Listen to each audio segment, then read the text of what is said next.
Afternoon, everybody. This is the November 6, 2019 afternoon session of the Portland City Council. Carla, could you please call the roll? Yes. Udaly? Here. Fritz? Here. Fish? Hardesty? Here. Wheeler? Here, and now we'll hear from legal counsel on the rules of order and decorum. Good afternoon. Good afternoon. Welcome to the Portland City Council. The City Council represents all Portlanders and meets to do the city's business. The presiding officer preserves order and decorum during City Council meetings so everyone can feel welcome, comfortable, respected, and safe. To participate in council meetings, you may sign up in advance with the council clerk's office for communications to briefly speak about any subject. You may also sign up for public testimony on resolutions or first readings of ordinances. Your testimony should address the matter being considered at the time. If it does not, you may be ruled out of order when testifying.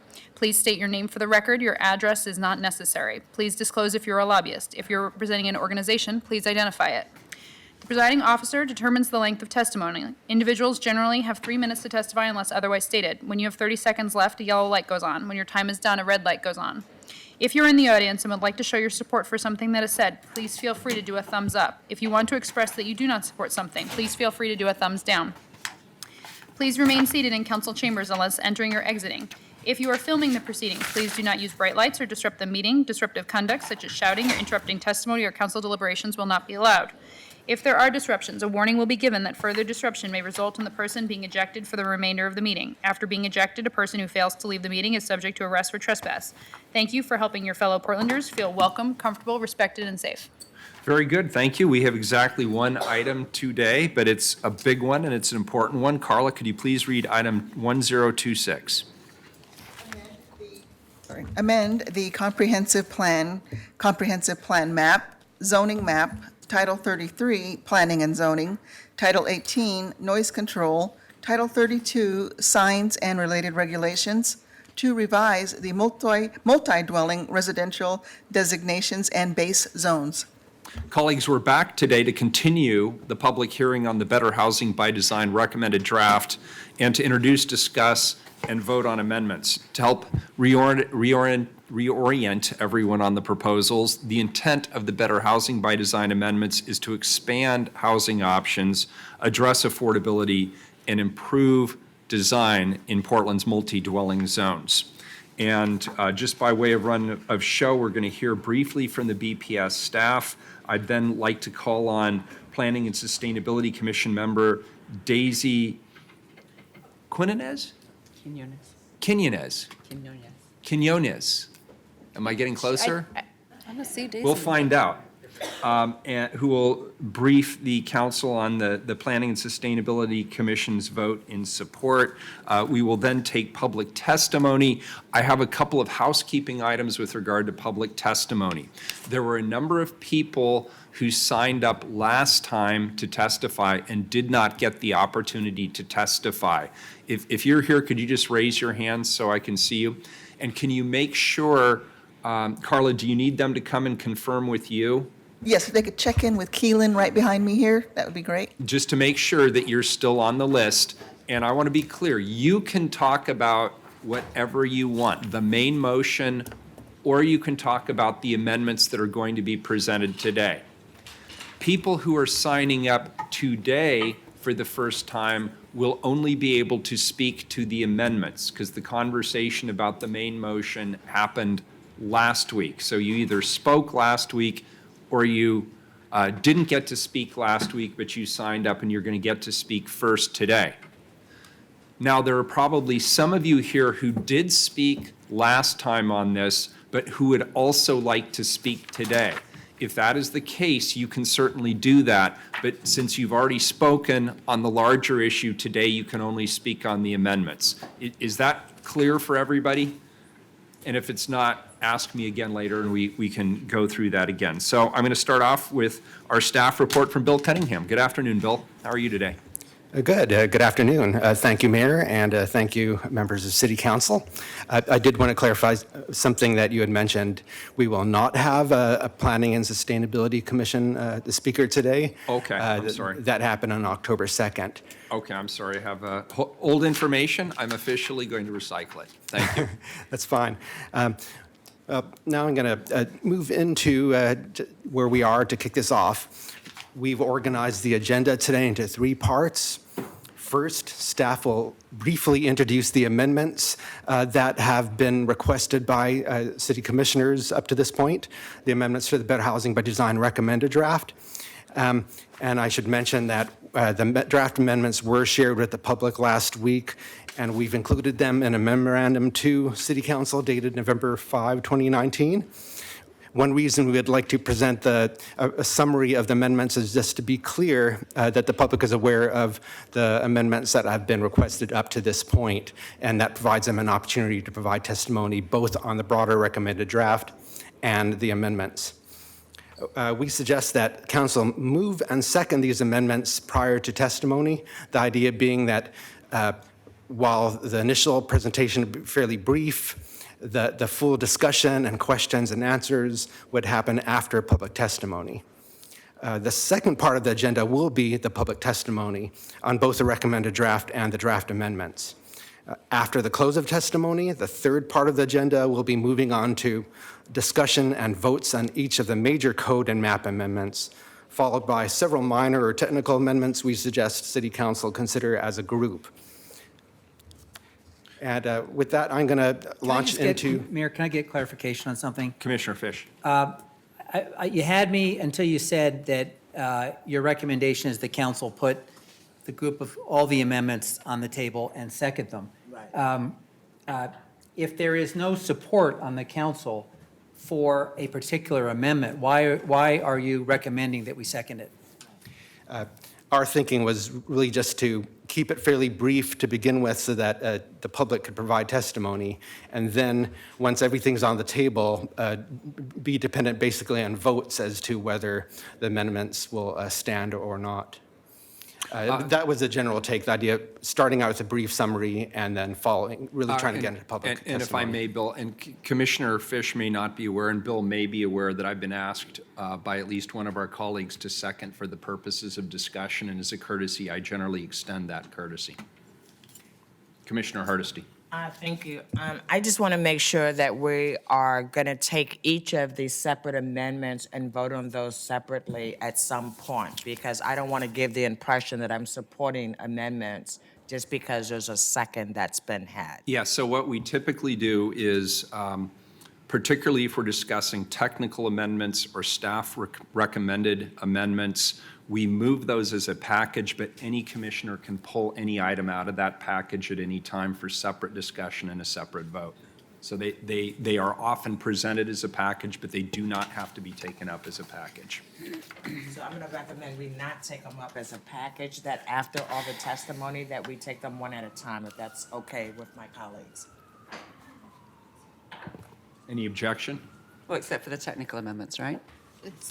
Yeah, technical amendments are just different than, Well, I mean, I'm getting a lot of amendments. I just got one just this afternoon, so I do not want to be rushed into accepting amendments that I have not agreed with. So my preference would be that we do them one at a time after the testimony. Very good, and it's the right of any commissioner to pull any item off of the package. And Mayor, I just want to add Commissioner one other Fish. thing, because we've done this differently depending on the hearing. Yes. And the council often serves as a filter at the front end. If there is no council support, the one downside of what I think is a very collegial gesture about seconding for purposes of putting it on the table is that we're going to have a lot of testimony from people saying don't support something that the council has already signaled they don't support. So, and it's going to crowd out testimony on those items which are actually in play. So with that caveat, I think if, I would urge people, if there are a group of amendments which they don't support, just highlight, I don't support blah, blah, blah, blah, blah, put them out, but don't feel you have to address each amendment, because by putting them on the table, it doesn't signal that the council is inclined to support any particular amendment. Fair admonition, Commissioner Fish. Anything further? All right, so Bill, you're going to go through the amendments, All right, thank you, Mr. Mayor. the draft amendments. Do we have the presentation up? Yes. All right, well, just a couple slides to remind people of what we're focusing on, and this has a bearing on some of the amendments. This project is focusing on Portland's multi-dwelling zones. They're shown in blue on the screen, red are the mixed-use zones. And what you see on the map is it's not a large area of the city. It's only 8% of the city's land area, but they're typically along our corridors or in our mixed-use centers. So they're pretty key to expanding options for people to live close to services and close to transit. Just two key basic approaches to the project. The two sides of the coin, if you would, are the project has a big emphasis on expanding housing options in the multi-dwelling zones. This is being done in a couple ways. One, by allowing more flexibility for the numbers and types of units, regulating more by building scale, more flexibility for what's built within that scale. There are also a big emphasis on bonuses, development incentives, for affordable housing, to really being more intentional about trying to get more clearly affordable housing as part of the mix. While we're also looking at focusing on expanding housing option, we're also thinking about how the new housing relates both to the needs of residents and the surrounding context. So we have a number of provisions that are expanding outdoor space requirements to better serve the needs of residents. We're expecting a lot more people to be living in multifamily, so we have concerns about that. And there are also community design related regulations. And just to highlight those development bonuses, when we talk about our amendments and the relationship to development bonuses, almost all of the development bonuses are about affordable housing, and with the greatest priority placed on more deeply affordable housing, affordable at a 60% of area median income level. And that's a level that's about where a preschool teacher earns, or a landscaper, or a security guard. We know that our private sector is not producing a lot of new housing at that level, so that's one reason for that priority. I'm transitioning straightaways into the amendments. Amendment number 1 is related to that deeper housing affordability amendment, which as written, it focuses on that 60% of area median income, and it's a higher percentage of units than inclusionary housing has. It's half the units have to be at that level. And the amendment would add a home ownership option affordable at 80% of median income. 60% of median income typically is not working very well for affordable housing. For ownership housing. And Matt Shelbold from Housing will talk about that later when we get to the discussion. But the intent really is to use this bonus not only to promote rental housing, but also to expand opportunities for affordable ownership housing. And there are 3 amendments related to this, and I'll talk about this more when we get to the discussion point. Amendment 2 is related to an existing affordable housing parking exemption, in which projects providing inclusionary housing units are currently exempt from minimum parking requirements, but they're only currently entirely exempt if you're within 500 feet of frequent transit lines. That's about 1/10 of a mile, or 1,500 feet from light rail stations. The proposal is to expand that exemption to any affordable housing projects, primarily in the multi-dwelling and mixed-use zones, to help reduce the costs and increase the feasibility of getting more affordable housing built. And just a key note is that 95%, the vast majority of our multi-dwelling and mixed-use zones are within about 1/4 mile of frequent transit. So anywhere across the city doesn't translate to very far from transit. In these zones, pretty much all the development is fairly close to transit. Amendment 3 is related to development bonuses, but it addresses concerns about demolitions of historic buildings. This amendment would disallow the use of development bonuses or FER transfers on sites where an historic building has been demolished. The intent is to prevent these bonuses and transfers from unintentionally serving as an incentive for the demolition of historic buildings. Amendment 4 is also about development bonuses, and this relates to transit access concerns. This amendment would disallow the use of bonuses from sites that are more than a 1,500-foot walking distance from frequent transit. That's a little bit over 1/4 mile, and it would apply in both the multi-dwelling and mixed-use zones. And the intent of this amendment is to ensure that the additional development scale allowed by the bonuses takes place in areas well served by transit. As I mentioned, the vast majority of development in those zones is pretty close to transit, but there are some areas that are not so close. I'm not going to get into that map at this point. Amendment 5 is related to an existing allowance for 100-foot building height in historic districts that would apply in the RM4 zone. And the intent of this amendment, which would drop that allowance, is to prevent new development from being out of scale with historic districts. Again, just so you know, the considerations are things I'll be bringing back later when we have a more in-depth discussion for each item.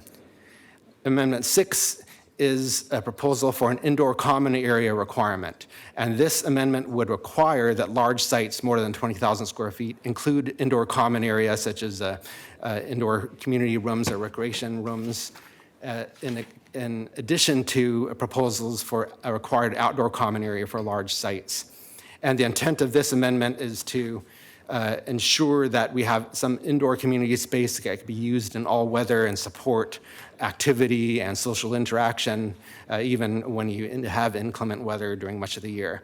And this is a change from the proposal in that the proposals had allowed indoor common areas to meet recreation space or common area requirements, but did not require it. It was an option. This would shift it into being a requirement for large sites. So Bill, if you could just go back to that, there's actually a 6A and a 6B, because the proposal allows up to 50% of the all of the common open space to be inside, and I think that's too much. That what we really need is required outdoor space for families and kids to recreate. So I think so. There were actually two components. One was to require a small amount of indoor space, but the second was to limit the indoor space that's allowed to 25% instead of 50%. Yes, that's correct. And I could clarify some of those things too when you get into the discussion phase. But thanks for the clarification. I see those two things as independent. They're not. Yeah, there's definitely a difference. The recommended draft had allowed indoor community space to count towards requirements, but it did not require it and allowed up to half of the common area to be indoor. This changes it to a maximum of 25%, so to make sure that more of it is outdoor space. Moving on, we have a series of 3 map amendments. The first is a rezone to the historic Anna Mann House at 1021 Northeast 33rd Avenue. This would be shifting from R5 single-family zoning to RM1 multi-dwelling zoning. And this is intended to both facilitate its intended use as affordable multi-dwelling housing, as well as to facilitate its future preservation or continued preservation. This is a site that's very close to the Sandy Boulevard mixed-use corridor and is adjacent to existing multi-dwelling zoning. The next map amendment, M2, is for a property at 5631 Southeast Belmont. It's essentially a zoning line shift.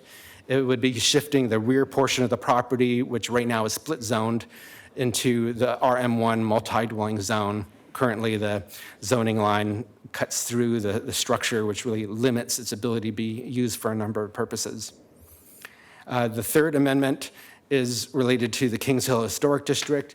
It would be bringing down the scale further beyond what was proposed. This is an area that currently has RH zoning with a 4-to-1 FAR, and the proposals would well, the recommended draft had assigned a 3-to-1 FAR, and the proposal would bring it down further to a 2-to-1 FAR to be more responsive to the scale of the 2 to 3-story historic buildings in that area. And again, I'll get into more detail on all these. I know there's a lot of questions, and we need a lot more clarity before you make decisions, but really wanted to provide this as an overview. There's a list of 6 minor amendments, which I was going to save to really describe when we get to the discussion. Most of them are fairly minor, almost corrections. There are a couple that are a little bit more substantial. But if you don't mind, I'd like to save this to when you get to a discussion point so we can have time for the community to provide testimony. Mayor, Commissioner Fish. so has this cheat sheet been handed out to everyone here? The amendment cheat sheet?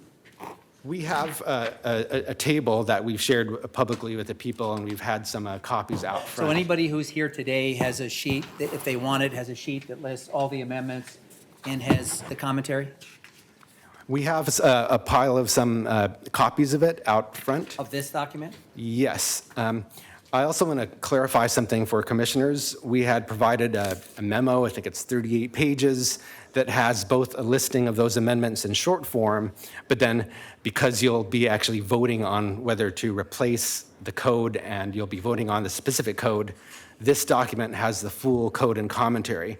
And if any commissioners do not have their memo, we can provide it to you. This is the memo you're referring Yes. to? Okay, so I have two other questions, Mayor. The second question is, I had specifically asked that in our cheat sheet, we have a column where it has, beyond staff notes, it has staff recommendation. We often have that when we're dealing with lots of amendments, and we were not present for a lot of the testimony and hearings previously at the administrative level. So has that been prepared? We had requests from commissioners' offices to provide the table and Word version so that staff could add comments. That was provided to all the commissioners' offices. With but we- staff recommendations on each one of the amendments? We were not providing a formal staff recommendation. We did list some issues for consideration. That was our approach, given the fact that these are all amendments requested by Is commissioners. that this document you're referring to? Yeah, that's the table form, but we did not have a formal staff recommendation You for just wrote items. staff notes and then, Yes. and put your thoughts. Correct. Well, all right, so we've got to get to testimony here, but we have in the past, Joe Zender is here, so Joe, I'll speak to you on this. We have in other complex matters where we have lots of amendments, we have in the past a precedent for having staff recommendations. It doesn't mean that we always follow the recommendations, but it provides some context, and I would like us from time to time to consider doing that, because I think it's useful for us to have that kind of input. And the second question I have is, can you identify the amendments in the packet before us that were previously taken up and rejected by the commission? The Planning and Sustainability Commission? Correct? There are a number. The 100-foot building height allowance, for example, was actually part of the initial proposed draft, but PSC decided to remove that to actually bring the 100-foot allowance that's currently in the zoning code back and include it in the recommended draft.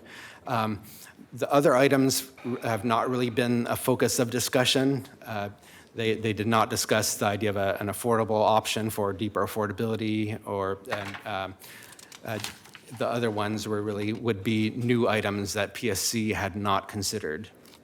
Okay, that's helpful. Thank you very much, sir. One thing I could mention I'm amazed at how too, much information that you have in your head and that you can manage, so thank you. if there is interest in staff sharing a perspective or a kind of recommendation, when we're doing the discussion, I could share some observations based on discussions we've had in the Bureau, if that would be useful. I have always found it useful, particularly where staff puts it in the context of some policy or some prior decision. Again, it doesn't mean we have to follow the recommendation, but it gives us a mark. But that's for my colleagues to decide once we hear the testimony. Thank you very much. Thank you. Okay, so here is our first waypoint. Thank you, Bill, for that. I appreciate it.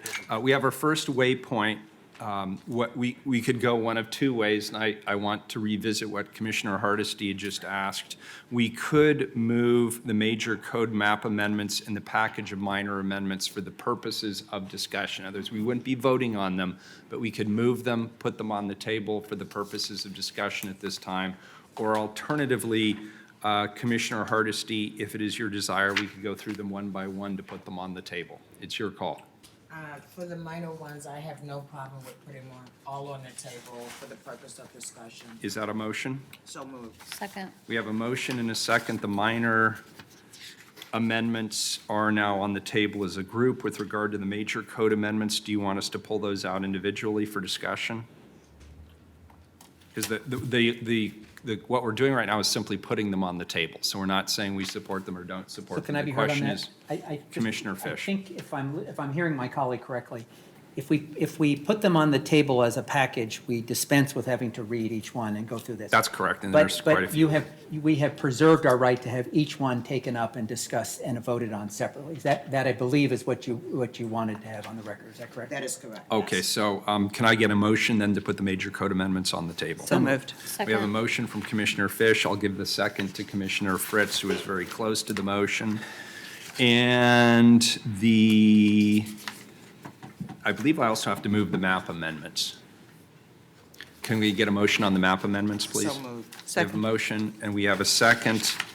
And then there were a number of, no, these are all taken care of. Good. So all of the amendments that people see either in one of two different diagrams or in the more comprehensive package, they are now on the table, meaning they are open for discussion. We'll now we'll open the floor to public testimony on the Better Housing by Design recommended draft and the draft amendments. Testifiers will be called in the order that they signed up, starting with the people who had signed up last time who did not get a chance to speak. Each person will have 3 minutes to testify. Carla, how many in total do we have signed up today? Last I checked, it was about 30-something. We have so far 9 from the previous list and 29 for today. Okay, so let's start with the first 3 from the 9 that had previously signed up. Okay. And again, if you did not check in from the last time, let us know and we'll get you on this first list.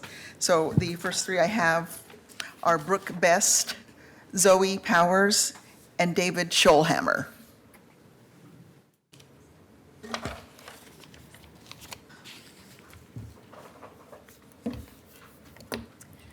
Thank you for being here. Would you like to go ahead and start? Sure. Thanks for your patience Okay. as well. My name is Brooke Best, and I'm a member of the Architectural Heritage Center's Advocacy Committee, and I'm here today as a resident of Ladd's Addition and would like to present comments on the Better Housing proposal as it relates to historic districts. First, I want to express my support of the city's need to address increasing affordability and housing options. My concern is around the unnuanced treatment of historic districts in the current draft. This policy has been turned into a polarizing issue, and as a former Seattleite, we went through a similar scenario with the mandatory affordable housing legislation, which created a divisive split between the NIMBYs and the YIMBYs. So what can we learn from our neighbors to the north? We can strike a better balance in how we grow within these multi-dwelling zones. It's not a simple either-or solution, and it requires a more granular look at what we're trying to achieve here. And there are 2 main provisions that I want to address related to Ladd's Addition. The first is in support of the draft language regarding additional FAR transfer allowance for seismic upgrades to historic buildings. So these transfers of additional floor area could help the high costs of these critical seismic retrofits. The second is in support of the Major Code Amendment 3, sponsored by Commissioner Fritz, that provides the disallowance of development incentives for if a historic building is demolished. We can look towards Seattle for an example with their demolition disincentive. And I'm not going to read what it states, but that is actually codified in their municipal code. A critical and often overlooked aspect of the housing equation is the loss of existing, naturally occurring affordable housing due to demolition and redevelopment of historic housing. I'm going to provide some context from statistics from Seattle over a 2-hour period between 2016 and 2018 that showed demolitions alone led to a net loss of over 400 low-income units. Furthermore, the new units were more expensive and smaller. The bottom line, there needs to be more tools in the toolbox to address our affordable housing crisis, specifically around the loss of existing naturally occurring affordable housing and, as importantly, if not more, the issue of displacement. A demolition disincentive is one tool, as is the incentive for seismic retrofits. And I just want to say, I don't like being boxed into a label of a NIMBY. I'm not a NIMBY. That's not where I stand. I'm somewhere in between those two. And I think by deflecting and polarizing the debate, it prevents us from hearing from each other. And I think Portland can do better. Thank you. Thank you. Good afternoon. Zoe Lynn Powers on behalf of PHK Development. I'm testifying in support of the recommended draft, Section 33, 120, 215. PHK is developing a mostly vacant lot located near 21st and Multnomah and Sullivan's Gulch. Better Housing by Design will change this property to the RM4 zone, which the code states is intended to be a high-density and an intensely urban area. In keeping with the character of an intensely urban area, this property is well served by transit. It's at the intersection of 2 transit streets, and there are 14 bus stops within a quarter mile. A resident could be downtown on a single bus in less than 15 minutes.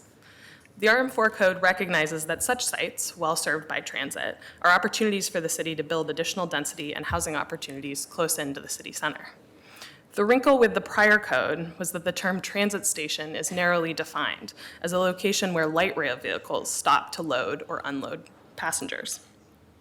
The light rail station at Lloyd Center is less than a half-mile away from this property, and with the tracks running along the rear of the property line. Unfortunately, the unique geography of the area, which is the gulch from which Sullivan's Gulch takes its name, prevents a light rail station along that adjacent section of track. Accordingly, the Planning and Sustainability Commission extended the existing allowance for 100-foot building height in the RM4 zone within 1,000 feet of a transit station to also apply within 500 feet of frequent transit lines on sites not located in a historic or conservation district. That 500-foot standard is one already contemplated by the new transportation demand management requirements, and the change resolves what was an internal inconsistency in the code regarding the appropriate standard for measuring transit accessibility. So we ask that you adopt Section 33, 120, 215B1A as presented in the recommended draft. This modest change recognizes more multimodal transportation options and allows for the density that the RM4 zone would typically allow on a site so well served by transit. I'm happy to answer any questions, and thank you for your time and consideration. Thank you. We appreciate it. David good afternoon. Scholhammer. I'm with the Selwood Moreland Improvement League, better known as SMILE. First, please ensure that today's delayed testimony from everyone has the same opportunity to motivate amendments to the recommended draft as testifiers had a month ago. The Selwood Moreland neighborhood needs housing for working-class people. We have produced and continue to produce a tremendous amount of expensive market-rate housing. Since 2015, developments completed and in the permitting pipeline have increased housing units by 28%. The market is producing new housing for wealthy people because Selwood Moreland is so popular. New market-rate housing contributes to our neighborhood becoming wealthier and less diverse than the rest of the city. Since 2000, neighborhood median income has increased 20% compared to only 3% for the rest of the city. As a percentage of city median income, neighborhood median income increased from 95% to 110%. New construction decreases neighborhood diversity. For example, renting the average newly constructed unit costs the average white household 33% of their income, while the cost to the average black household is an unattainable 74% of income. Since 2000, black population in our neighborhood has decreased 68%. We are the second least diverse neighborhood in the city. Because new market rate units do not provide housing in Selwood for the typical Portlander, ideally any increase in zone density should be dedicated to affordable housing. At a minimum, increased density should not contribute to economic segregation. The two main levers you have to incentivize affordable housing are building size and number of units. Better Housing by Design only utilizes building size and allows an unlimited number of units. Our written testimony uses data from the project to show that the number of units is a greater incentive. Our proposal to strengthen the incentive to build affordable housing is to first double the current maximum unit density for market rate development, and second, allow development that provides affordable housing to have the size bonus and unlimited units as now proposed by Better Housing by Design. Benefits of our proposal include increased incentive to build affordable housing and compatibility with density proposed by the residential infill project. The Better Housing by Design report summary in Volume 1 shows several examples of what could be built, and all of the examples shown could be identically built under our proposal. At the conclusion of the delayed testimony today, we urge you to add this amendment to further incentivize affordable housing. Thank you. Thank you. Appreciate your testimony. Thanks, all three of you. Next three, please, Carla. Are Leon Porter, Harold Carlston, and Peggy Moretti.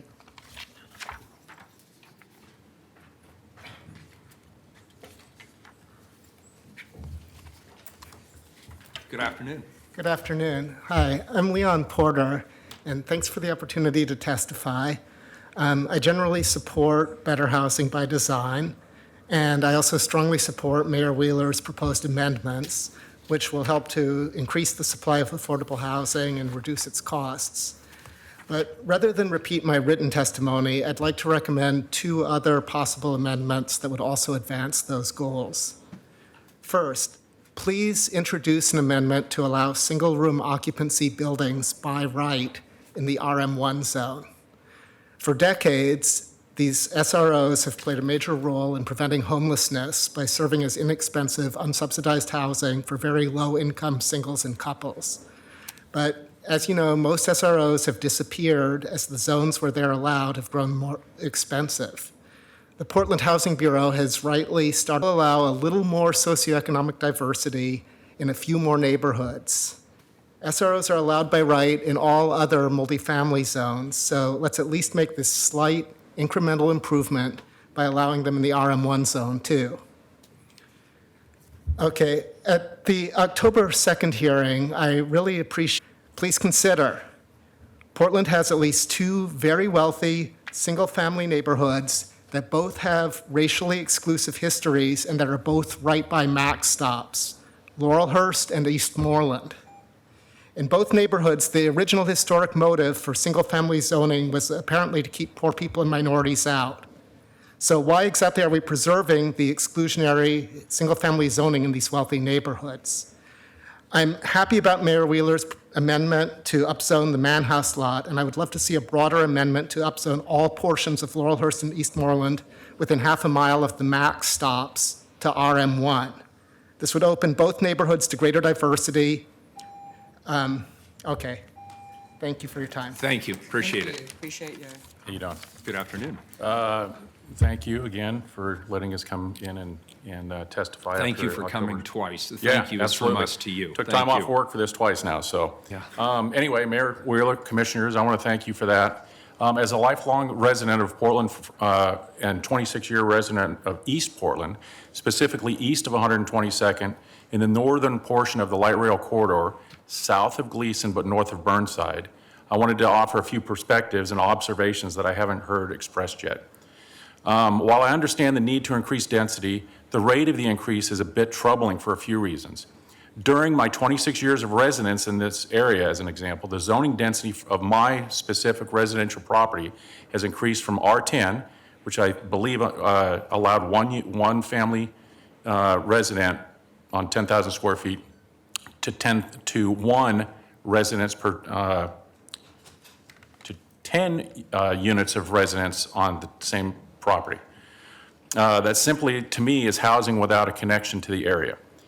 In the same period of time, there has been zero infrastructure improvements in the way of destinations for residents to walk or bike to and from. Not just in the light rail corridor, but most anywhere east of 122nd. There are really no destinations between 122nd and the outer boundary of 162nd. We seem to be making a priority of putting people in this area without the same amenities of neighborhoods like Montevilla, Hollywood, Alberta, Lents, etc. Of all the areas of Portland, because of this, it encourages the area to be car-centric.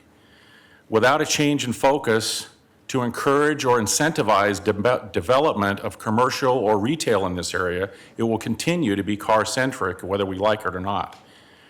We're just going to have a larger parking problem.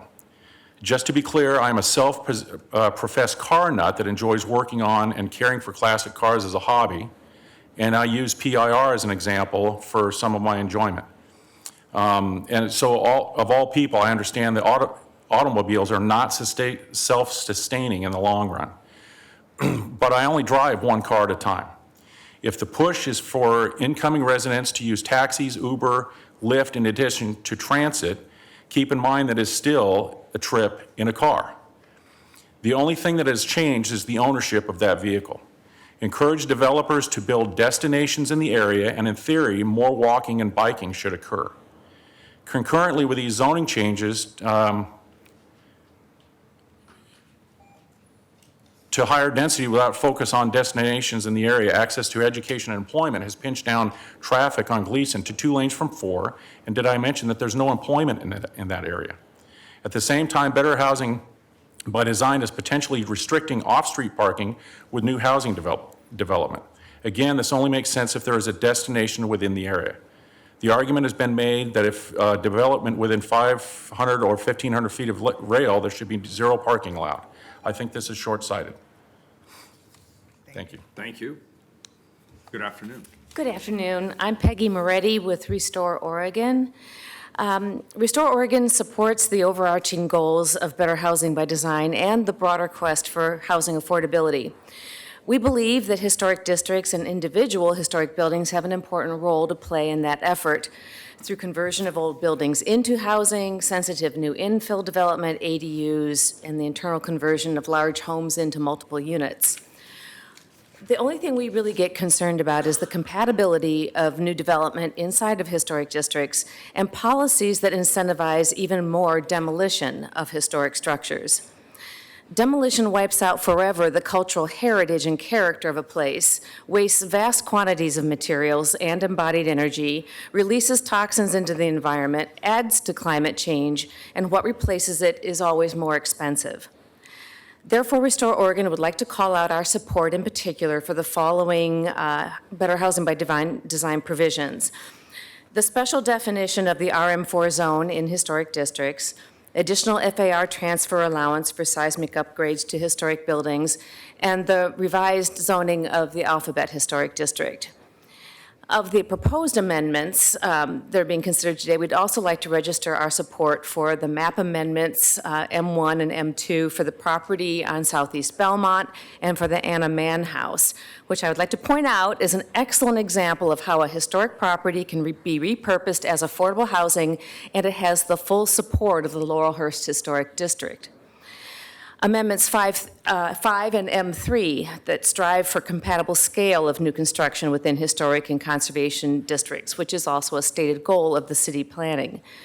And we support Amendment 3 because the city should be not be providing an incentive to demolish culturally significant historic buildings. With a high cost of seismic and code upgrades, they already have enough weighing against them without the city kind of putting a thumb on the scale.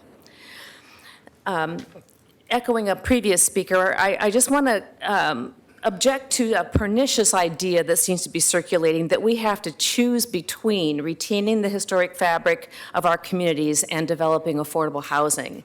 I think that is based on an utterly false assumption, and we can do both, and we must. Some of the most vulnerable historic homes and buildings are in underserved communities. Restore Oregon just announced our 2020 list of Oregon's most endangered places. 2 of the 3 additions to our list are centers of African American heritage in Albina, the Mayo House and the Billy Webb Elks Lodge. Historic designations being sought for them, and resources are being rallied to help them carve out an economically viable and vibrant future. If the city stacks the deck against them and other historic places like them, that future could be lost. Thank you. Thank you. Commissioner Hardesty. Thank you, Mayor. Thank you all for your testimony. I'm curious, the historic buildings that you are concerned about being demolished, are they unenforced masonry buildings?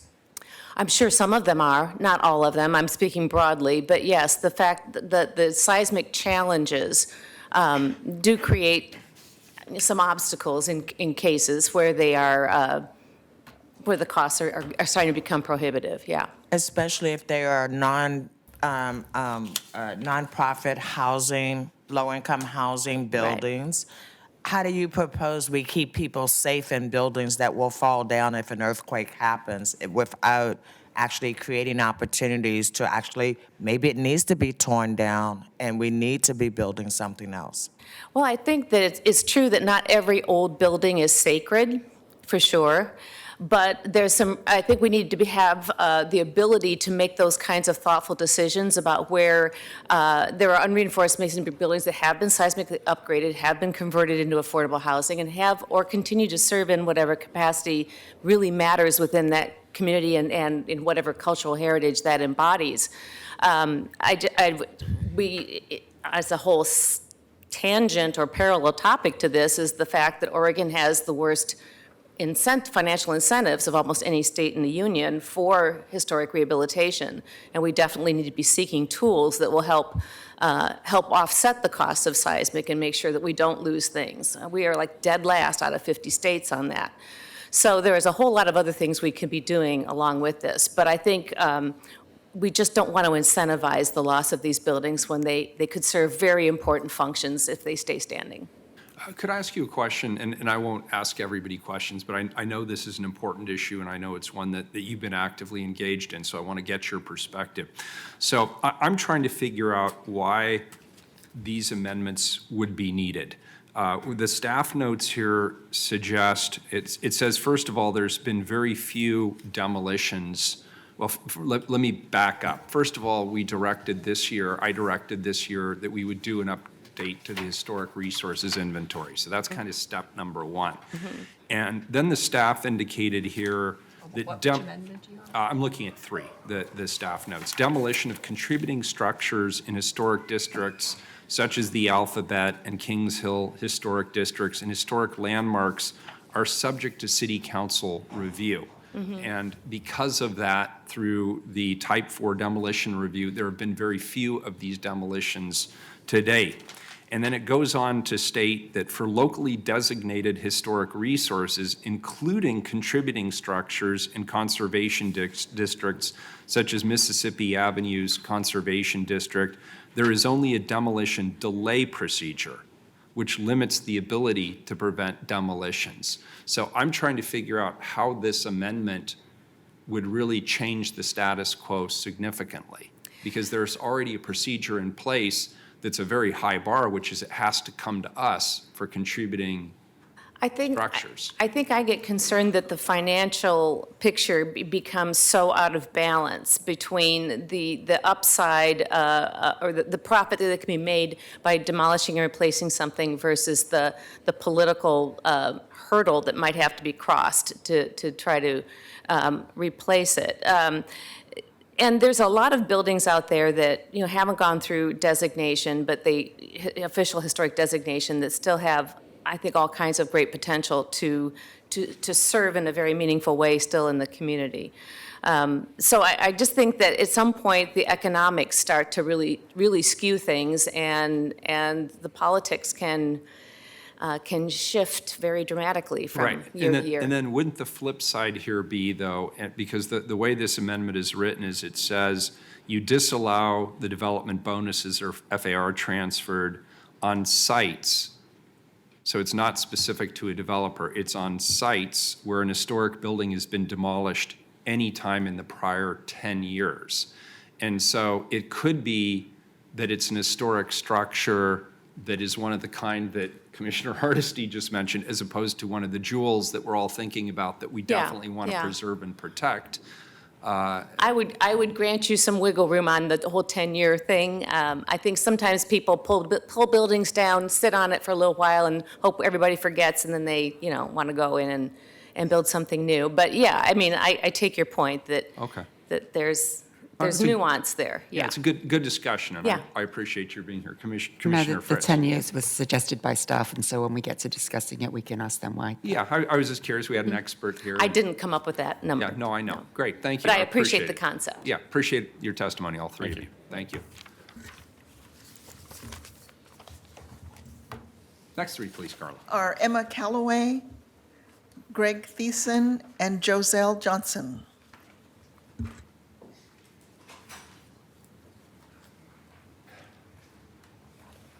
Hello, would you like to go ahead and start, please? Sure.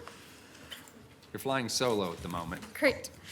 Hello, Mayor Wheeler and Commissioners. My name is Emma Calloway. It's nice to see you all again. For the record, I am a registered lobbyist for Portland Community College, and I'm here today to testify in support of the Better Housing by Design. PCC, as you know, is the largest education district in Oregon, representing more than 68,000 students. And although our goal is to help families permanently move out of poverty through pathways to education, we know that housing affordability is the #1 issue facing Oregon families, and especially in the Portland metro region. Innovative ideas like Better Housing by Design are key components to closing what we believe is the achievement gap that is predominantly driven by housing inaffordability. A national study that included Oregon found that 13 to 18% of community college students are homeless, and 44% are on the precipice or are housing insecure. As housing prices continue to rise, our students are moving further away from the investments we've made in education. The average student is commuting 60 to 90 minutes to get to their local community college, meaning that community college is not in fact in their community any longer. And programs like Better Housing by Design is meant to solve some of those issues.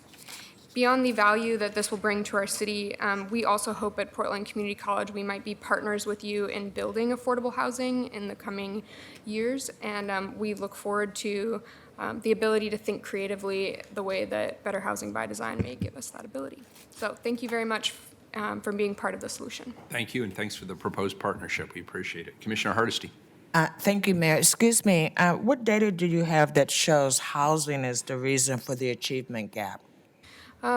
Predominantly the survey done out of Wisconsin Hope Lab that really talks about housing being one of the #1 barriers to completion. So although we're getting students into our classrooms, their ability to stay and get to graduation rate is really driven by housing and food insecurity issues.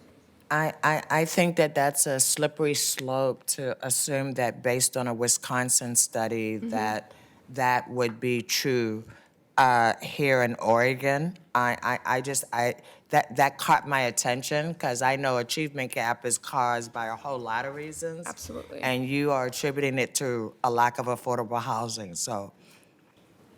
Thank you very much, Commissioner. That study did include Oregon data, and in January, we'll have campus-specific data from that same center, and I think I should share that with you. And I absolutely believe and understand what you're saying, that it's a complex issue, and we shouldn't attribute it to one factor. Thank you. Thanks for your testimony. Appreciate it. Good afternoon. Good afternoon, Mayor, Commissioners. Thank you. Hopefully you'll have my testimony in front of you as I speak. My name is Greg Tyson. I'm co-chair of the Northwest District Association Planning Committee. I'm here on behalf of the Northwest District Association. And the NWDA appreciates the recommended draft's recognition that historic preservation should be reflected in the scale of development allowances in historic districts, particularly by rearranging the zoning map in the Alphabet Historic District, as staff has done, and by reducing the base FAR in the largest scale RM4 zone.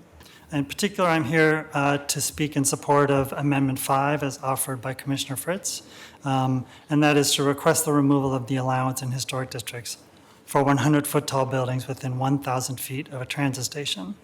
This applies to a very small area within the Northwest Historic District. In particular, it's those areas that surround the cultural and religious institutions around Northwest Davis and Everett and 16th, 17th, and 18th.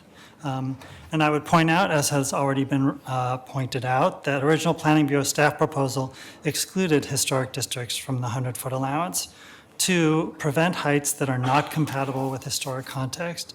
And that is really largely what we are about here. Allowing 100-foot tall buildings does not reflect the recommended draft's intention to calibrate development allowances to the scale of historic districts. Since none of the landmark or contributing historic buildings in the area affected are more than 5 stories tall, 10-story buildings would be unlikely to be approved by the Historic Landmarks Commission or yourselves using the compatibility design lines that have been adopted by City Council. This is really a small request, a minor change in context of the entire recommended draft and citywide zoning impact, but would have a huge effect on a few architecturally significant blocks of historic churches and apartment buildings. Now, this next point I want to make is a bit complicated, even for me, who's been doing this in the district for a long time, but I want to take a minute to draw your attention to it. So what we are understanding, the more we looked at this, is that under the recommended draft, 100-foot tall buildings may have no affordable units if less than 20 units or affordable units are built off-site. Currently, that would mean that 15% of units affordable at 80% of median family income, 8% of units affordable at 60% median family income. Beginning in 2021, that would change, as you see on the handout I gave you. Under the default RM4 zone, 75-foot tall buildings in this area must have 50 units on-site affordable at 60% of median family income. That's what the current zoning would allow. That's my testimony, and thank you for your time. Do you happen to know what the current height restriction is? I don't off the top of my head, Commissioner Udaley. All right. Maybe Bill can clarify some I of will this. add that to my growing list of questions. So I didn't understand that last point. What, could you restate it as stated? Yeah, thanks, Amanda. That's Commissioner Fritz. So the recommended draft says that in this area, they're changing the allowance in this area to allow buildings that are 100 feet tall. And within that allowance, as written, no affordable units would be required if there's less than 20 total units. That's just our IZ, our standard IZ policy. Correct, Yeah. correct. So under the default RM4 zone, 75-foot tall buildings must have 50% of units on-site affordable at 60% of median family income, and that is the zoning on these sites now. So this is going to be a question we're going to have to ask the staff, because Yes. in their Stop notes, asking me.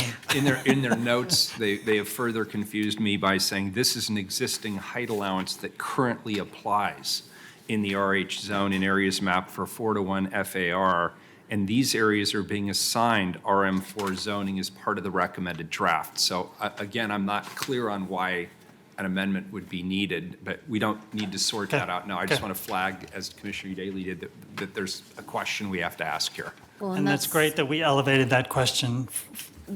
That was why I asked, because in some instances, the height allowance, current height allowance is actually higher than what we're Exactly. recommending, and we haven't seen, I think 100 feet would be closer to a 9-story building.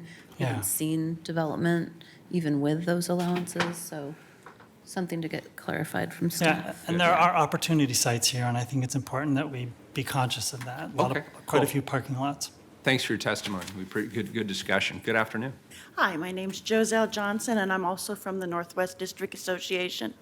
I would like to speak in support of the Major Code Amendment Number 3, which talks to disallowing development bonuses and FAR transfers from being used on sites that are actually demolishing historic or contributing buildings. I think a simple thing is we don't want to incentivize demolition of historic buildings based on bonuses that they can receive. Now, I want to be real clear. We, as my colleague just mentioned, parking lots, infill buildings, buildings that are not historical, we very much are supportive of review for development. And I've provided a handout that gives you an idea, that does give an example of an excellent infill project that is great for the neighborhood and actually demolishes a 1970s building, as opposed to the second one, which is next to a parking lot, which would demolish an existing triplex. This would, again, incentivize the demolition of a historic contributing building, which is also currently affordable housing by its historic right. So I think what we're looking there is to ensure that we have clear direction on where we want to focus the development. Mayor Wheeler, you asked why we need this and what was different than the exact what we have. We've actually seen advertisements to non-Oregon, especially non-Portland developers, that basically say you can buy your way out of the affordable housing. You can raise these, and it's not until the developers, perhaps by their lack of due diligence, have bought the property and realized that it's a can of worms compared to what they thought. So actually, this amendment gives up front what are the rules of the game. So it's not something that they are discovering midway into the project and bringing it into council and fighting it through the demolition reviews because of the investments they've made. So that clarity up front really sets a level playing field of what they can expect moving forward. Right, and for me, it's just the balance. On one hand, I don't want to tie our hands when there is a, quote, historic structure, which is really a dump that probably should be replaced by better housing that's more modern and up to standards, and give somebody, make it basically difficult or disincentivize that kind of development, while we also want to protect those important contributing historic resources. And I believe that there is already a process in place to protect those. And so my question is it worth it for us to put at risk the redevelopment opportunities where it's appropriate for redevelopment in exchange for controls that, in my opinion, may be redundant when it's contributing historic assets? And wouldn't they, if there was, as you mentioned, and I know there are a few dumps out there, I've seen them, wouldn't they actually be coming to you as the city council to ask that support, that you would then be able to support them through the process? So rather than having them have to actually fight a demolition review, why not have them come up front and ask for that? Right, and really, it's just, and there may not be. And I think the issue that I have is so much of our this. development is not local. It's not even some case, it's international. So how do we make sure that that's consistent and not being on a flyer that they're given that say, oh, you can do this? Yeah, okay, good. I have a feeling this will be a discussion later. Great, thank you for your contributions. Thank you. Appreciate it, thank you. Next three, please. Are Hope Baraka, Jordan Winter, and Tamara DeRitter. Yep. It'll speed up because we're doing the thick stuff now. Anywhere you want. I need Tamara here. She's got a PowerPoint. I'm sorry, Beth. You sat down first, you got to go first. Welcome, thanks for being here. Hi, thanks. I'm Jordan Winkler. I represent Winkler Development Corporation. I'm here to support better housing by design, particularly its objective of diverse housing options and affordability. In a council work session, one commissioner asked whether developers would use better housing by design. Would use the density bonuses and better housing by design for inclusionary housing to, actually build more inclusionary housing than would otherwise be the case. And I'm here to say, with one caveat, yes, that's precisely our intention at one site in Southwest Portland. We have a project that we put on hold when mandatory inclusionary housing was introduced because it just economically didn't work with the cost of providing inclusionary housing. I think with the bonuses at the site, an RM2 site next to Gabriel Park in the Southwest Community Center, with the bonuses there, we'd be able to, build a sort of a workforce housing project that included inclusionary housing at 60% AMI, and about 100 people would live there, plus or minus. And the site is not within 1,500 feet of frequent service transit. So if amendment number 4 is adopted, we couldn't proceed with the development, at all. And I think the alternative to developing an apartment at this site with the burden of inclusionary housing but no density bonus would be probably high-end townhomes or, some other lower density form of development. Thank you. Okay. Better housing by design is unusual in that it doesn't provide for height bonuses to go along with the density bonuses. And at a lot of locations in Portland, particularly, complicated ones, irregular ones, sloped ones, such as is common in Southwest Portland, including our site, you can't use the full density bonus without additional height. And without the density bonus to offset the cost of inclusionary housing, you can't necessarily do the development. So I would encourage you to look at a height bonus for providing inclusionary housing, maybe limited to slope sites or complicated sites or sites where you would not otherwise be able to achieve the intended density without some additional bonus because of, the inherent complications of the location or the topography. Portland has something called, as a discretionary review called, I think, adjustment review, that would allow, one-off changes to height or to get around a situation where you couldn't otherwise use the bonus by providing extra height. And the challenge is that because it's discretionary and it's not clear and objective criteria, you take this big cost and burden to develop a proposal to the level it can be considered for an adjustment, and you don't know if you'll succeed. So I think a lot of developers, including ourselves, wouldn't develop to a situation where we'd be asking for an adjustment. It's got to be sort of clear in the code up front to take the risk of developing plans, et cetera, to that point. And I think there's a real connection between how difficult it can be in some situations to get approval to develop housing and housing affordability in Portland. And I point to a big industry conference I was at last night where, yes. Thank you. You made a lot of good points. Appreciate it. Good afternoon. Hi. Thank you. My name is Hope Baraka. I'm a real estate professional. I work primarily in the urban core in Portland. And overall, I want to express my support. I'm excited to see such a strong coalition for better housing by design. I do believe it's a great opportunity to provide more housing options and discourage displacement. However, I think we've got an oversight here, and I think that there's still time to correct it. In September, Bureau of Planning and Zoning published a paper titled Historical Context of Racist Planning. I believe the report explicitly lays out the history and ways in which zoning and planning have been used as a weapon to disenfranchise and displace.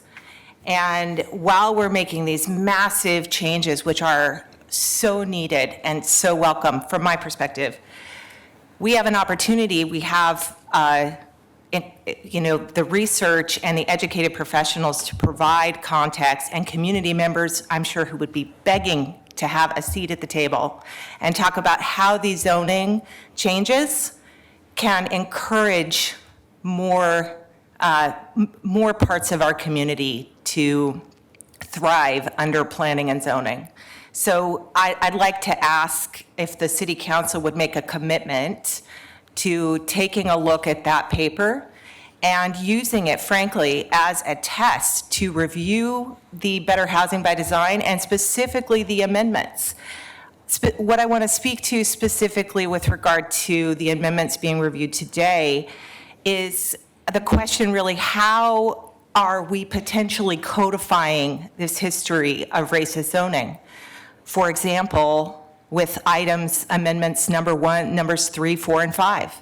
Are we doing more to establish to the people of Portland, people that are suffering under our current housing crisis, and prioritizing buildings, prioritizing affluent and historically advantaged communities? And I really beg you to take a moment and search yourselves so that 50 years from now, we're not reading a paper about how we failed now. Mayor. Commissioner Daly. Oh, I'm sorry. Yeah, go ahead. If you're not done, please go ahead. Yeah, no, please. So that seemed like the finale. Yeah. Thank you for your testimony. I can always keep talking. Yeah, me too. Want to assure you that those concerns are really central, I think, for all of us, and part of the inherent goals of Better Housing by Design, and more importantly, the upcoming RIP, because this only applies to multi-dwelling zoning codes. Next, we get to the single-family zoning, and that is the real arena where we've created a segregated city through public policy. So And I cannot wait to see you all take that on. But to the point the gentleman in the purple shirt said earlier about, Eastmoreland and Laurelhurst, for example, and I was a 9-year resident of Laurelhurst. I love that neighborhood. Are in very close proximity to Max, and there are opportunities there and transit bus as well, and proximity to services in downtown. So there are opportunities there within the Better Housing by Design that I do think that would be an oversight to not, again, use our history as a city as a context, the scaffolding within which to have that conversation. How can we broaden opportunity? And if I might, I just want to say, as a real estate professional, that I'm so excited about Amendments 1 and 2, and also SROs. So that's Thank you, I it. appreciate it. Commissioner Hardesty. Thank you, Mayor. And thank you so much for your testimony. I believe that we have scheduled to hear the report on housing policy and its discriminatory history in Oregon. Mayor, can you confirm that? I remember asking that at another work session, probably the first. The answer is yes, I can confirm that. I can't Yes. tell you the date, but I can confirm it's been scheduled. No, that's good. I still think it's unfortunate that we're moving ahead on housing policy without that grounding for all of us, right? Because it is a dark history that we continue to repeat, and it's unfortunate that that this isn't under that context. But I've read it. I'm aware of the history, and I'm pretty sure my colleagues are as well. And I hope that that does inform our vote whenever we get to vote on this. Thank you. Yeah. Thank you. Commissioner Fritz. Jordan, I have a question for you. Your property is actually on Vermont? It's across the street from the Southwest Community Center, so it's a block off Vermont. I think there's a convenience store, and then it's our property. There's currently a house there. Got it. The point of the amendment was trying to get to, we don't want 100 people driving because they can't get to transit. So I'll maybe be able to amend my amendment to address the issue. Do you know roughly how many feet you are away, that property is from From a frequent transit surface stop, line? it's not close to 1,500. There, in Southwest Portland, I think there are two big roads that are considered frequent transit service, and neither of them are Vermont or 45th. So a which we're on. mile or? You know, at least half a mile, Half a something. mile? Yeah, I'm not looking Okay. at a map, I'm just guessing. I mean, Yeah. 1,500 is close to half a mile, but. Thank you, appreciate it. Thank you. Good afternoon.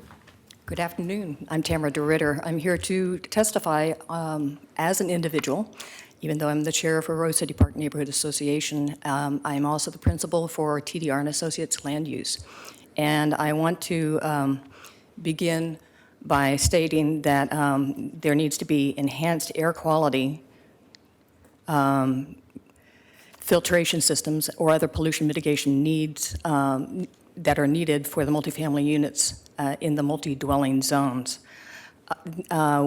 This is a key element that was overlooked in the formative creation of this document.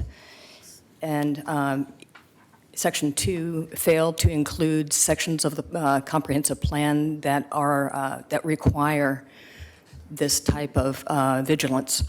Offsite impacts is 4.33, limit and mitigate public health impacts such as odor, noise, glare, light pollution, air pollutants, and vibration that public facilities, land uses, blah, blah, blah, have on the residential site. Pay particular attention to limiting and mitigating the impacts to underserved and underrepresented communities.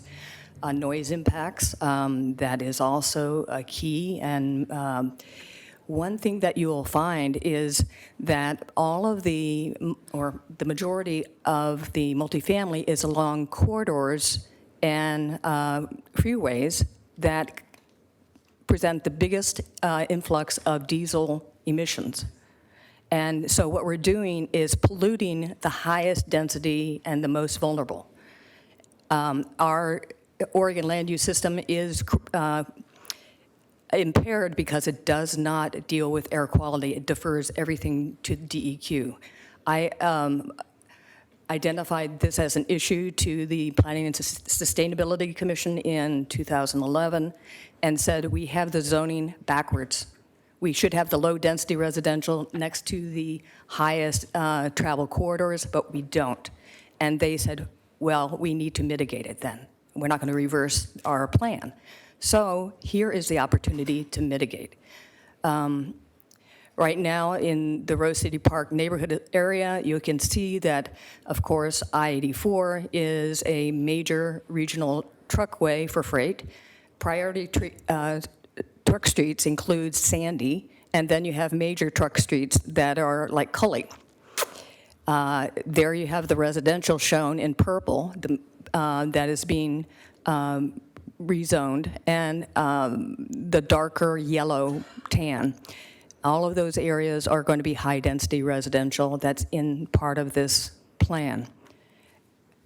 But again, those areas are conflicted with freight travel movements. Then we have, can I keep going? How many more slides? Yeah, I have 3 more. Then if you get the extra time, could you also email this to us, because this would be helpful? Yes. Can you just say a couple of sentences about each so we can move on, because we have a ton of people. signed Okay, up. yes. This shows the diesel emissions over a 24-hour period impacting the area. It comes from this map that shows all of that for the metro area. And this is the PATS 5 elements study that shows all the diesel impact in the Portland metro area, which was actually the 3rd worst in the world when we had the fires down in the gorge last year. I just am wanting us to make sure we take care of those that are in these high-density residential properties, because they need a place of sanctuary where they can breathe. Thank you. Thank you. By Thanks the all way, three of you. since Commissioner Fish. you're here, Mr. Ritter, can I just say that those of us who follow you on social media are heartened by the progress you're making with your health challenges, and keep up the good fight. Thank you. I've got a clean bill of health from lymphoma after 8 months of treatment. I'm going to keep it up. Great news. Thank you. Great news. Thanks, all three.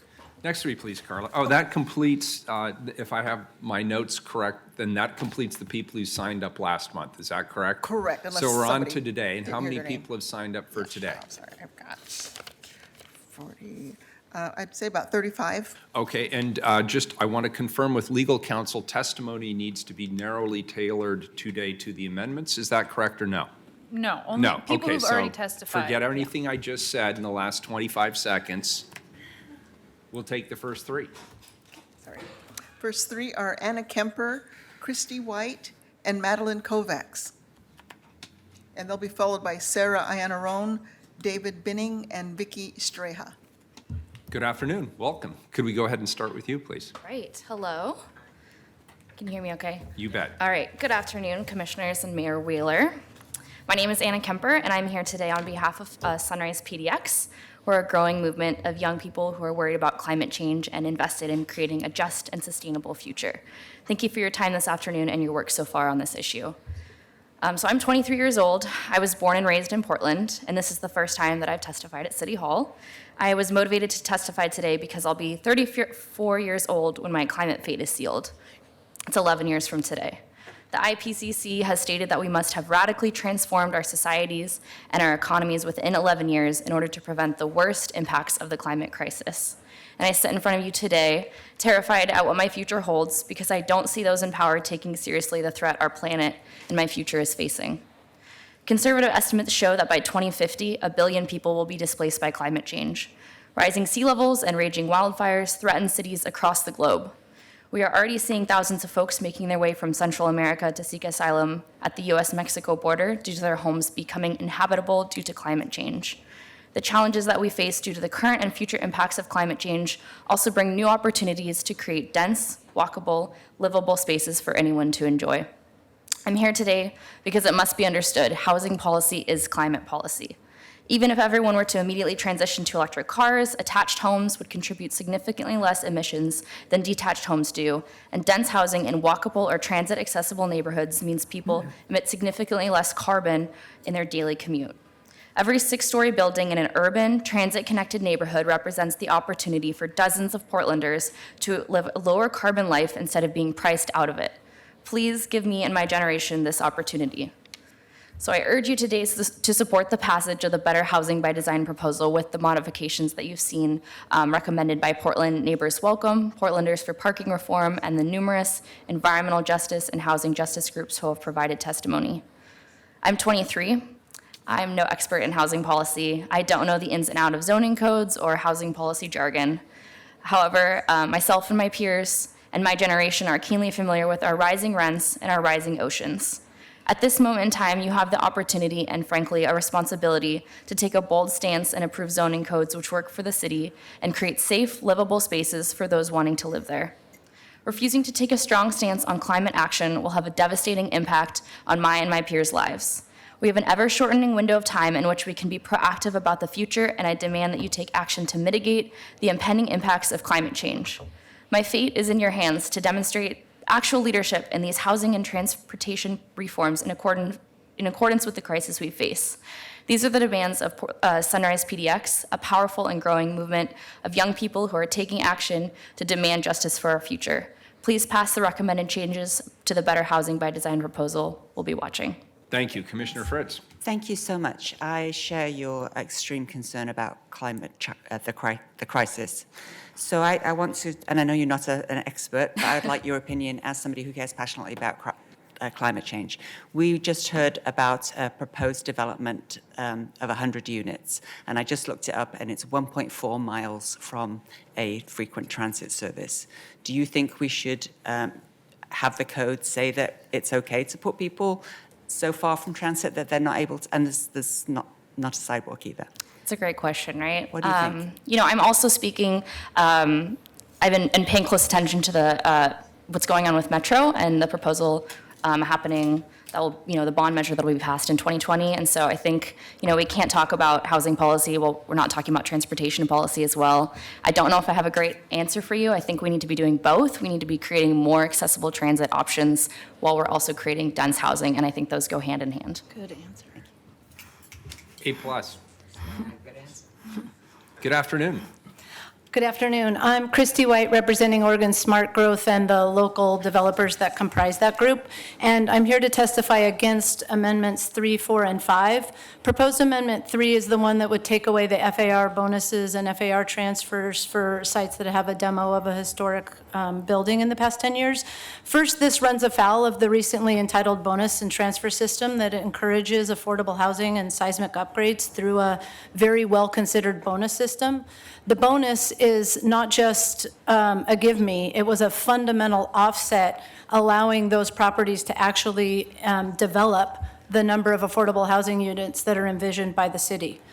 Secondly, this amendment would then be an increased burden to realizing that density and those objectives on certain sites by removing the necessary offset. But I think most importantly, and responsive to the earlier conversation, we have a really rigorous demolition review process for those landmarks. The city council has to decide on the merits that that landmark deserves to come down for whatever reason.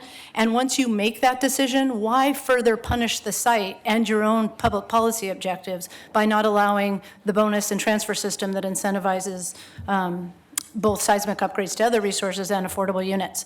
In response to earlier testimony as well, the concern about this creating an economic situation that would eventually incentivize demolition, economic arguments are not part of demolition review. I couldn't get in front of you and say, well, it's just too expensive, so can I pull it down? That argument doesn't work in that review process. Proposed Amendment 4, which is the 1,500-foot walking distance, no FAR bonuses or FAR transfers. Again, I would say that for this, again, runs afoul of the new bonus system. And what it says is if you're 20 or more units, you don't get the IH bonus that is otherwise the necessary offset simply because you're not within 1,500 feet of a transit station. So this means we'll have no affordable housing 2,000 feet from a transit station, 2,500 feet. And the more units you build further from those transit stations, the transit patterns change. So consistent with your awesome response, the idea is transit will follow density if we don't get it there first. And the affordable housing units are the most important element of that. On the 100-foot building height, this is already, to be clear, an existing height allowance.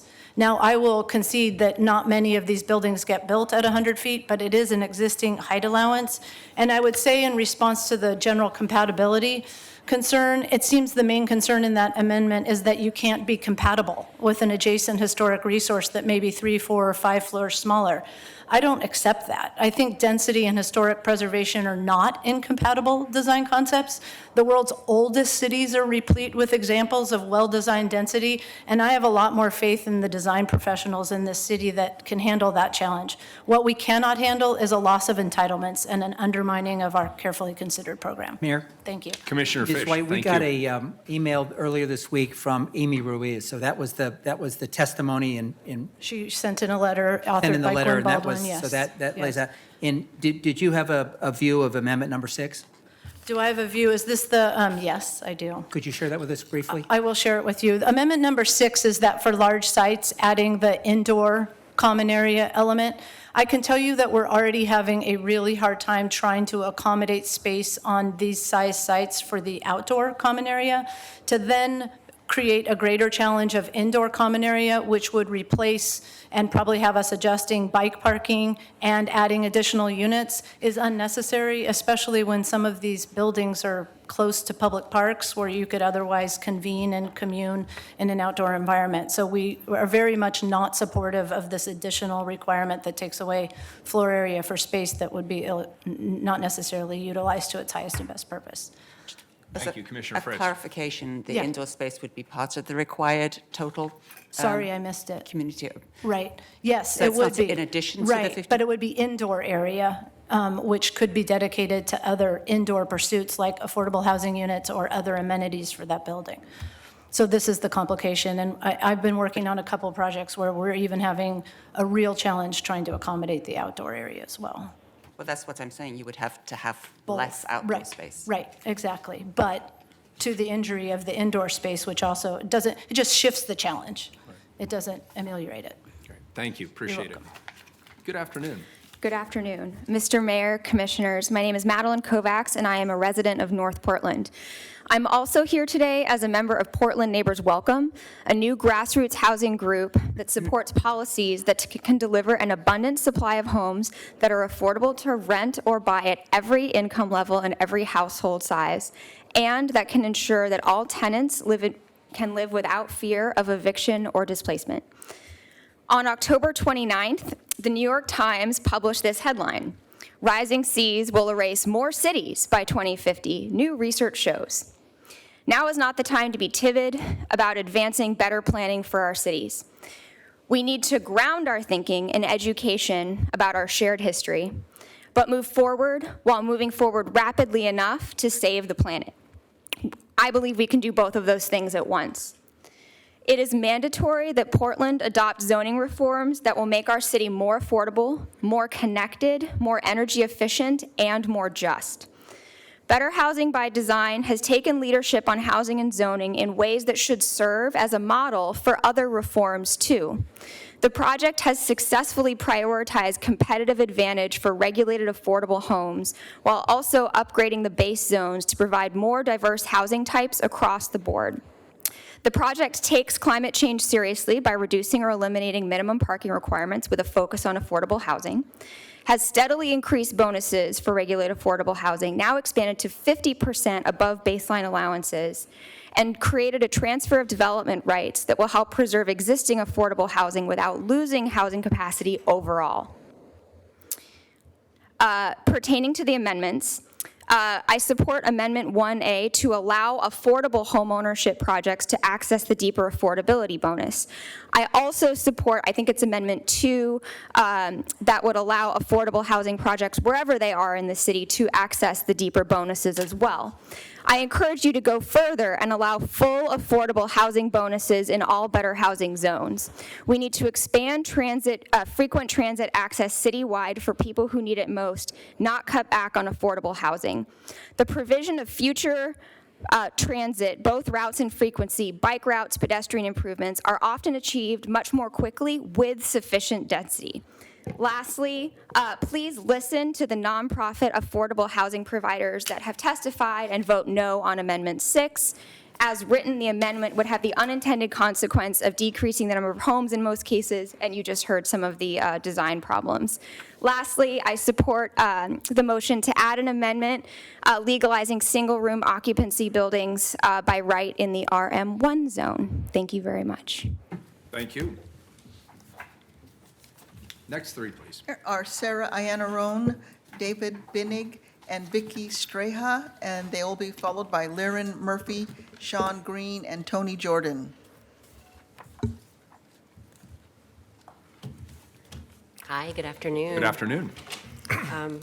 I would have been here last time, but I was over on a best practices trip in the UK and Denmark, where there are multifamily neighborhoods all over the place, and single-family housing doesn't even really exist. So this feels... How are you? Oh, hi. I'm Sarah Iannarone. I'm here. I'm a resident of Mount Scott Arleta neighborhood. I'm the Land Use and Transportation Chair, but I'm here on behalf of the Sarah for Portland Mayor campaign. Over 2 years ago, we sat down at the Rosewood Initiative with Bill Cunningham and some of the folks in this room who've done an amazing job convening a robust public process around this initiative. We thought about this beforehand, even when we were working on the mixed-use zones project. And what we understood was that the neighbors in Portland who were committed to affordable housing were very interested in seeing the types of things that initially came out of this, which were, I think, much grander than we have today. One of the issues that we're facing, even as we have a world-class planning bureau, innovations like scale-based zoning, rethinking in terms of anti-displacement and foregrounding anti-displacement in our policies, is this equivocation when it comes to what I will very frankly call NIMBYism, because there is no other way to talk about the fact that there are some people who have access to the levers of power and shaping how our city will turn out in the future, and people who have not had those. And so what we need to think about, I think, is exactly what the realtor earlier said, which is we need to see this not as the least we can do, but the most we can do. And I actually appreciate your amendments, Mayor Wheeler. I think they're quite good. And so I just want to echo that this has been a great opportunity for us as a community to coalesce and build new organizations, including pro-affordable housing organizations, working with anti-displacement organizations, working with tenant organizations, and working with neighborhoods who've come to the table for years and years and years. Not once this has come up and these are certain things that are proposed, but who've been thinking carefully about our more sustainable future. And so I support the BHD proposal, and I want us to create more housing options for households of all ages, sizes, and income levels. I support the amendment to waive parking requirements. Thank you for all your hard work on that, Tony Jordan. And I also oppose amendments which would make housing less abundant and less affordable. I strongly support amendment number 2. I oppose amendment number 3. I oppose amendment number 4. I oppose amendment number 5. I oppose amendment number 6. And I support the addition of M1, and I support the addition of M2, but I oppose strongly M3. And I have to go now because I'm late for another thing. But thank you very much for listening to my testimony. Appreciate it. Thank you. Good afternoon. Hello, I'm David Binnig, and I'm also here to voice my support for the general direction of better housing by design, but in particular to strongly endorse Amendment 2, removing minimum parking requirements for projects that include affordable housing. I should say first, sorry, my mic seems unreliable. I should say Actually, first. yeah, they're Too weird. close? You actually have to slide them a little bit, like 6 inches away is about right. Wonderful. They're touchy. I should say first, for a city that prides itself on its response to climate change, it's beyond perverse that we continue to mandate car storage in new homes. This would be a change worth making, if only to avoid that embarrassing hypocrisy. But what's much more important is the impact on affordability. Parking space is inherently expensive, both in the direct cost of tens of thousands of dollars for a structured stall, but also in the physical space that's being redirected to cars instead of homes. As we heard earlier, that's a problem because it shapes the kind of homes that are being built. Requiring apartments to come with the expensive add-on of a parking space means that where a larger number of more affordable homes might have been feasible, we instead get a smaller number of more luxurious units. Mandating that homes come with the luxury of a parking space in effect means banning the most affordable kinds of homes. And again, this amendment wouldn't prohibit parking in new projects. It would just stop forcing that luxury on people who aren't demanding it. Our current rules base parking exemptions on transit access, tying those long-term building investments to the sometimes fluctuating bus service of the city of Portland, which creates a patchwork map that undermines the density that would make our transit work better. So I would advocate instead that we should remove those residential parking requirements throughout the city. The usual response, I know, to all of this is that whatever our good intentions, people still drive, still need a place to put their cars. And that is, I think, a self-fulfilling prophecy. When we build our city to make it easy to use a car, when we insulate drivers like myself from the cost of our choices, and when we push affordable homes to outlying areas where walking is dangerous, it shouldn't be a surprise that people keep driving. So we should, I would say, be building the city we want Portland to be rather than defensively perpetuating that vicious cycle of car dependency. For related reasons, since I've got time, I would echo the proposal others have made for a new amendment to allow single-room occupancy buildings by right in the RM1 zone. Housing affordability is our city's most urgent challenge, and the least we can do is to stop blocking the most affordable kinds of homes. Yeah, I will say, just in the bigger picture, when we talk about compatible use, about historic character, about connection to a neighborhood, all those things may be legitimate concerns, but I would keep in mind that whenever we formulate these rules that do limit the number of homes, we are literally talking about how many people to shut out of our neighborhoods and how many people to shut out of our city. That's a really heavy moral responsibility that I hope the council keeps in mind in making this decision. Perfect and perfect timing. It's about as good as it gets. Commissioner Hardesty. Thank you. How do we prevent people building SROs and charging $1,500, $2,000, $2,500 for a room? I think that's a great question that I am not qualified to answer, although I think one of the bigger answers to that is what are the alternatives that we're getting? You know, if we're building more limited, smaller units, what would we be building if we were not doing that? I think the history certainly is that single-room occupancy has been an affordable choice, partly because in some ways it's inherently less desirable to people. That's a trade-off. You know, if you have a smaller space that has fewer amenities, there's There are arguably 300 less square demand. foot studios today that are on the market for $2,500. I personally don't want to live in a 300 square foot, right? But I don't suspect that a SRO would be much smaller than 300 square feet. I appreciate the fact that you don't know the answer, but that's the thing that comes to my mind. I mean, we can't stop people from renting their bedrooms out for an exorbitant amount of money, right? Right. And if it's not being billed as affordable housing, then that means it's market rate housing, and the market will try to squeeze as many pennies out of it as can possibly do. With respect, I would just say I think the market's going to squeeze even more pennies out of the sprawling single-family homes that we have right now. I mean, We're gonna that's... fix that. We're not gonna have many sprawling single-family homes, but you're the fourth or fifth person today to set SROs, so I'm just very curious as to, and people have said not affordable, just market rate. Market rate scares me on SROs, I'll just say. Thank you. Thank you very much. Good afternoon. Good afternoon. My name is Vicki Scria, and I live in Northwest Portland in the Alphabet District, and I serve on the board of NWDA, and I'm presenting testimony on the Neighborhood Association's behalf, along with earlier you heard testimony from other NWDA members in support of proposed zone changes in multifamily zones in our neighborhood and proposed amendments 3, 5, and M3. And I'd like to say that some of those amendments are really specific to the Alphabet District and don't apply to other historic districts, so please keep that in mind. I wanted to provide some background on the Alphabet District because it can be mischaracterized as affluent and not sensitive to people with lower incomes, and that's just not true. And if you have been around for many years, there were many of us with ardent voices, just like some of the other people you've heard today, that were fighting for preserving housing in the Alphabet District and turning that area around for the very purpose of saving buildings and maintaining affordable housing there. And a lot of the affordable housing that was established there continues today.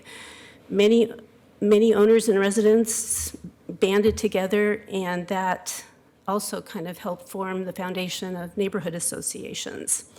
Today, the Alphabet District serves to preserve a slice of Portland's history and accommodates households with a mix of income levels, many at lower income levels. And I have to say, I've worked 40 years in the affordable housing field, and I've worked on homelessness and other things, and I think it's important to really look at what we're doing when we're zoning someplace to protect people that are currently in affordable housing. So the Alphabet District is very dense, with a population density about 5 times higher than the city as a whole. I mean, it's a really dense area. The historic district is not affluent enclave. Its median household income is 23.5% lower than the city as a whole. And if you just compare that to the Pearl District to our east, where they have a median income 31% higher, even though they've integrated affordable housing, and there's some low-income housing there.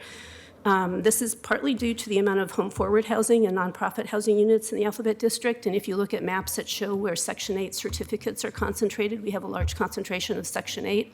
A lot of those are in the older historic buildings.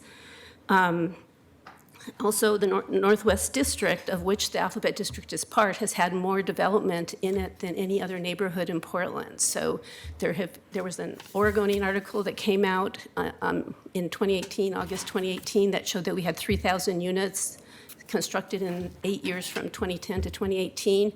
And that was like considerably more than any other neighborhood. So there's a lot of opportunity for development. The Alphabet District is mostly built out, and we want to preserve the housing mix that we have there with a good portion of affordable units. And I just want to say that I serve on the planning committee, the land use committee for our neighborhood association. We see proposals come in, such as one that came in recently, where there was an older home that had 14 units that rented for $500 a month that was going to be demolished and redeveloped, where the most affordable unit would be renting at $1,300 a month and be a basement unit that's very small.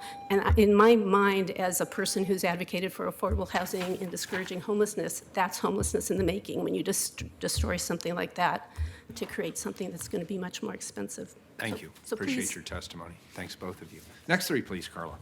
Are Lyran Murphy, Sean Green, and Tony Jordan.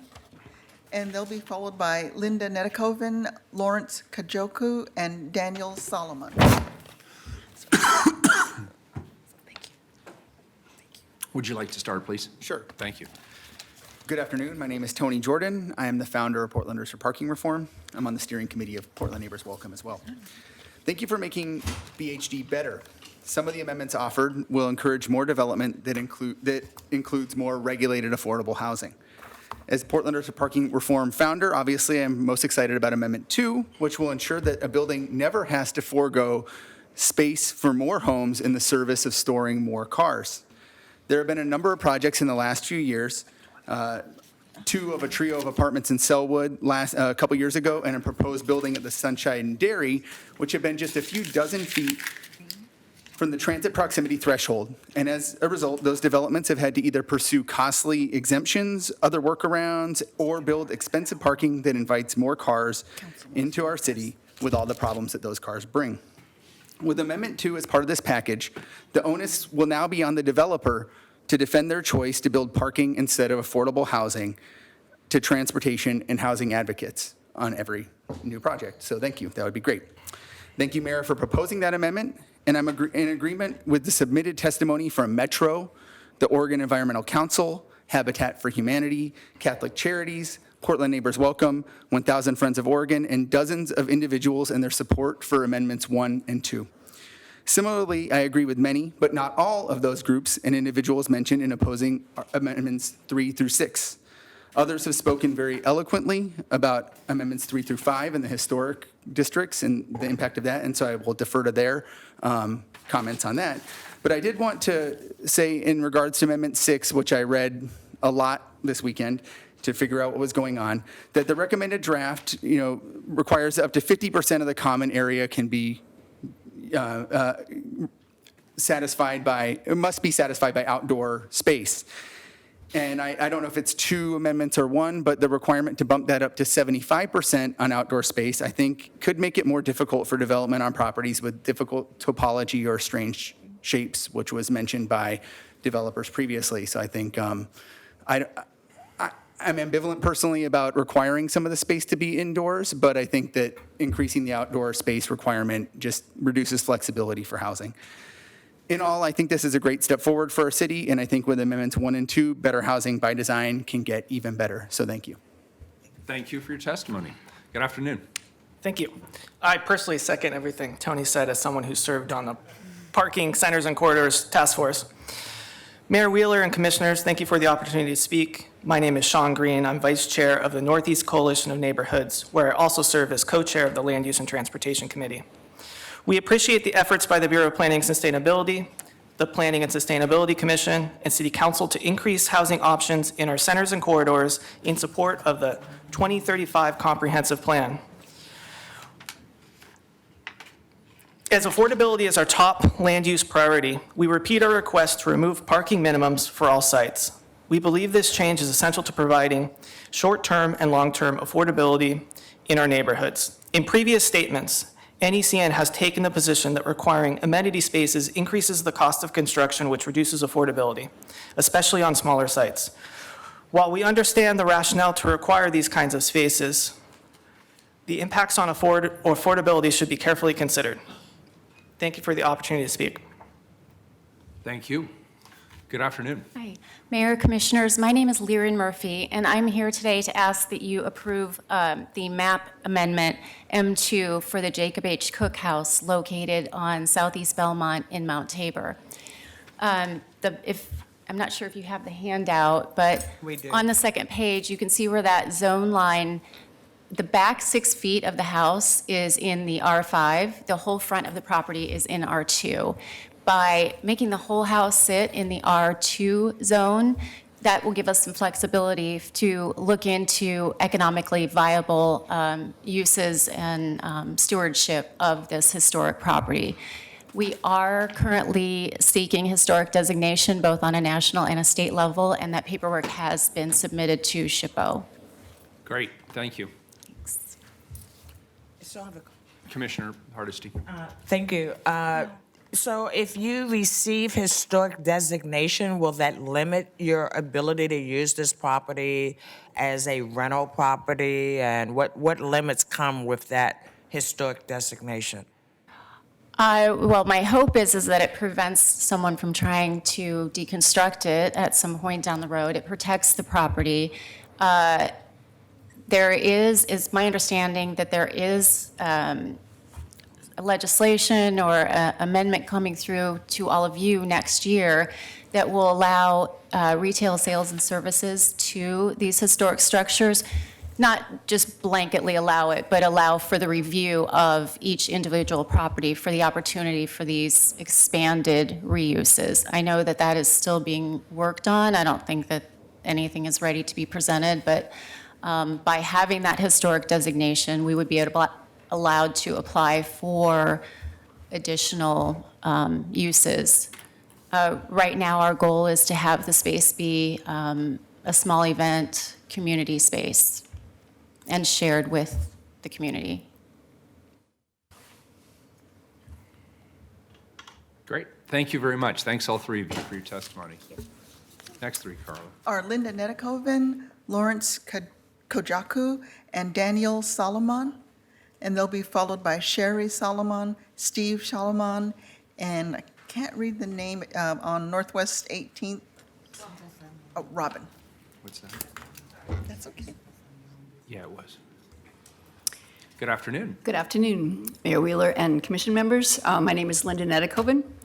I am strongly in support of the overall goals and intentions of Better Housing by Design and very pleased with the kind of public involvement that went into shaping it thus far. I think Bill's worked really hard and a lot of community members have worked really hard and the product is good. In terms of the amendments, I wanted to, ask for help in terms of Amendment 3. I do think that something is needed, especially for the Conservation District properties that staff mentioned in their commentary. Other people have spoken about the challenges that are faced by owners of historic properties and maintaining their use perhaps and keeping them upgraded and seismically strong. Obviously very supportive of the TDRs for seismic upgrades, but feel like there still needs to be some way to make sure that we're not tipping bonuses against buildings in the areas that have no kind of protection or right to a conversation. And so I'm asking that you come up with some sort of interim, if it's not this amendment, some sort of interim agreement until you get your Historic Resources Code out the door, which Brandon's been working on very hard for some time and which is way overdue for any kind of update in terms of how it best meshes with all the other goals we're trying to accomplish in the city right now, so that especially those conservation districts like Albina, Mississippi, et cetera, will have an adequate opportunity to talk through kind of what makes sense in terms of protection or preservation, and as well as bonus as incentives. Not at all trying to discourage demolitions that make sense, not at all trying to discourage the building of additional housing in historic districts. Amendment 4, I am part of the Hosford Abernathy neighborhood, and I meant to say we have submitted a letter already in terms of Amendment 3. Amendment 4, the development bonuses and access to transit. I'm just saying, please look at your maps carefully. Hand has run into it again and again where there's supposedly transit access and there's a railroad track, there's a dead-end road, there are other kinds of barriers. So please, whatever stand you take in this regard, make sure that the mapping is accurate and reflects what's really going on the ground so that we don't end up complicating things. And 6, I am very much in favor of a real conversation about the need for indoor common space. I know this is hard, but I'm listening to, again, that same climate emergency conversation on the radio this morning, and I'm thinking, what do we do in the summers get hotter? Where do people have a chance to come together and understand each other and build connectivity and avoid isolation if there's no indoor space at all that's available to them? So somehow we need to work this out. Thank you for your time. Thank you. Commissioner Fritz. Thank you for your testimony. When I first asked staff to map the 1,500 feet, they did as the crow flies. And then when we remapped it with 1,500 feet walking distance, I think we would then capture the concern you have of getting to the thing. What if there was an amendment that said, except where there is a continuous sidewalk to frequent transit service? I'm sorry, except where there is?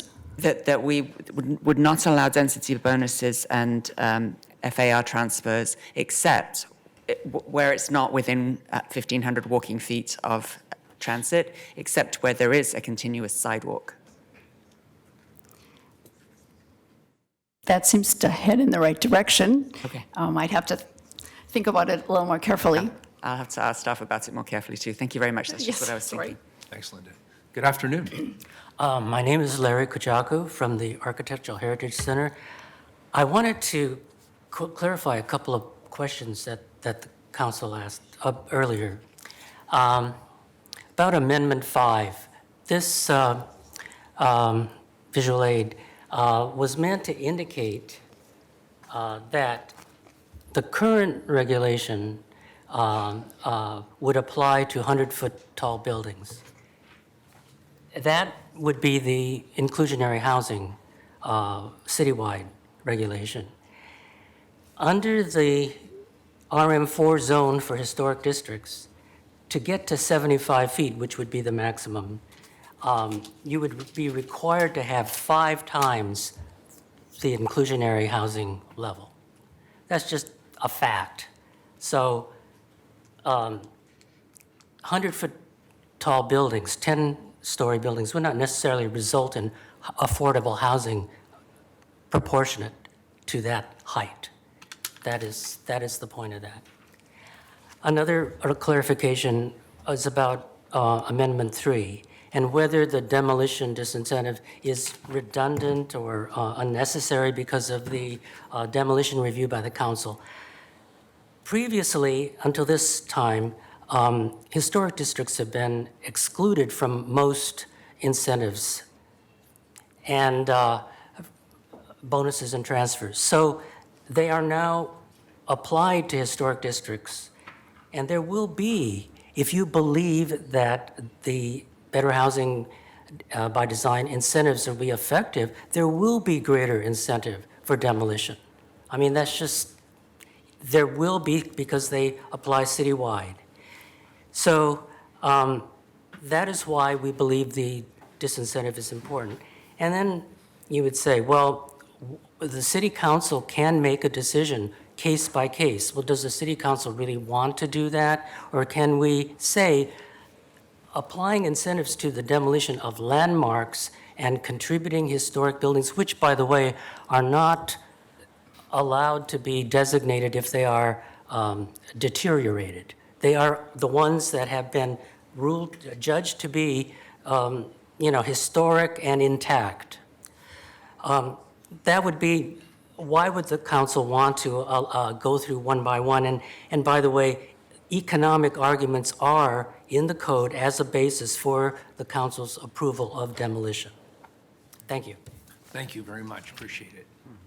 Good afternoon. Good afternoon. My name is Daniel Salomon, and I am a disabled Section 8 renter in Goose Hollow. I support Commissioner Fritz's amendment that will protect some of the most affordable housing in Kings Hill Historic District. Many of Kings Hill's 3 to 6 story historic buildings have apartments that are 1/2 the price per square foot than in the newer buildings outside of Kings Hill. Thank you, Commissioner Fritz, for joining Goose Hollow and protecting our low-income residents with amendments that help save this affordable housing. At the last hearing on this topic, I testified that people have the wrong idea about the Kings Hill Historic District because it is not a high-income area. The median household income for Kings Hill is more than 9% lower than the rest of Portland. The Alphabet Historic District also has a lower median household income than the rest of the city.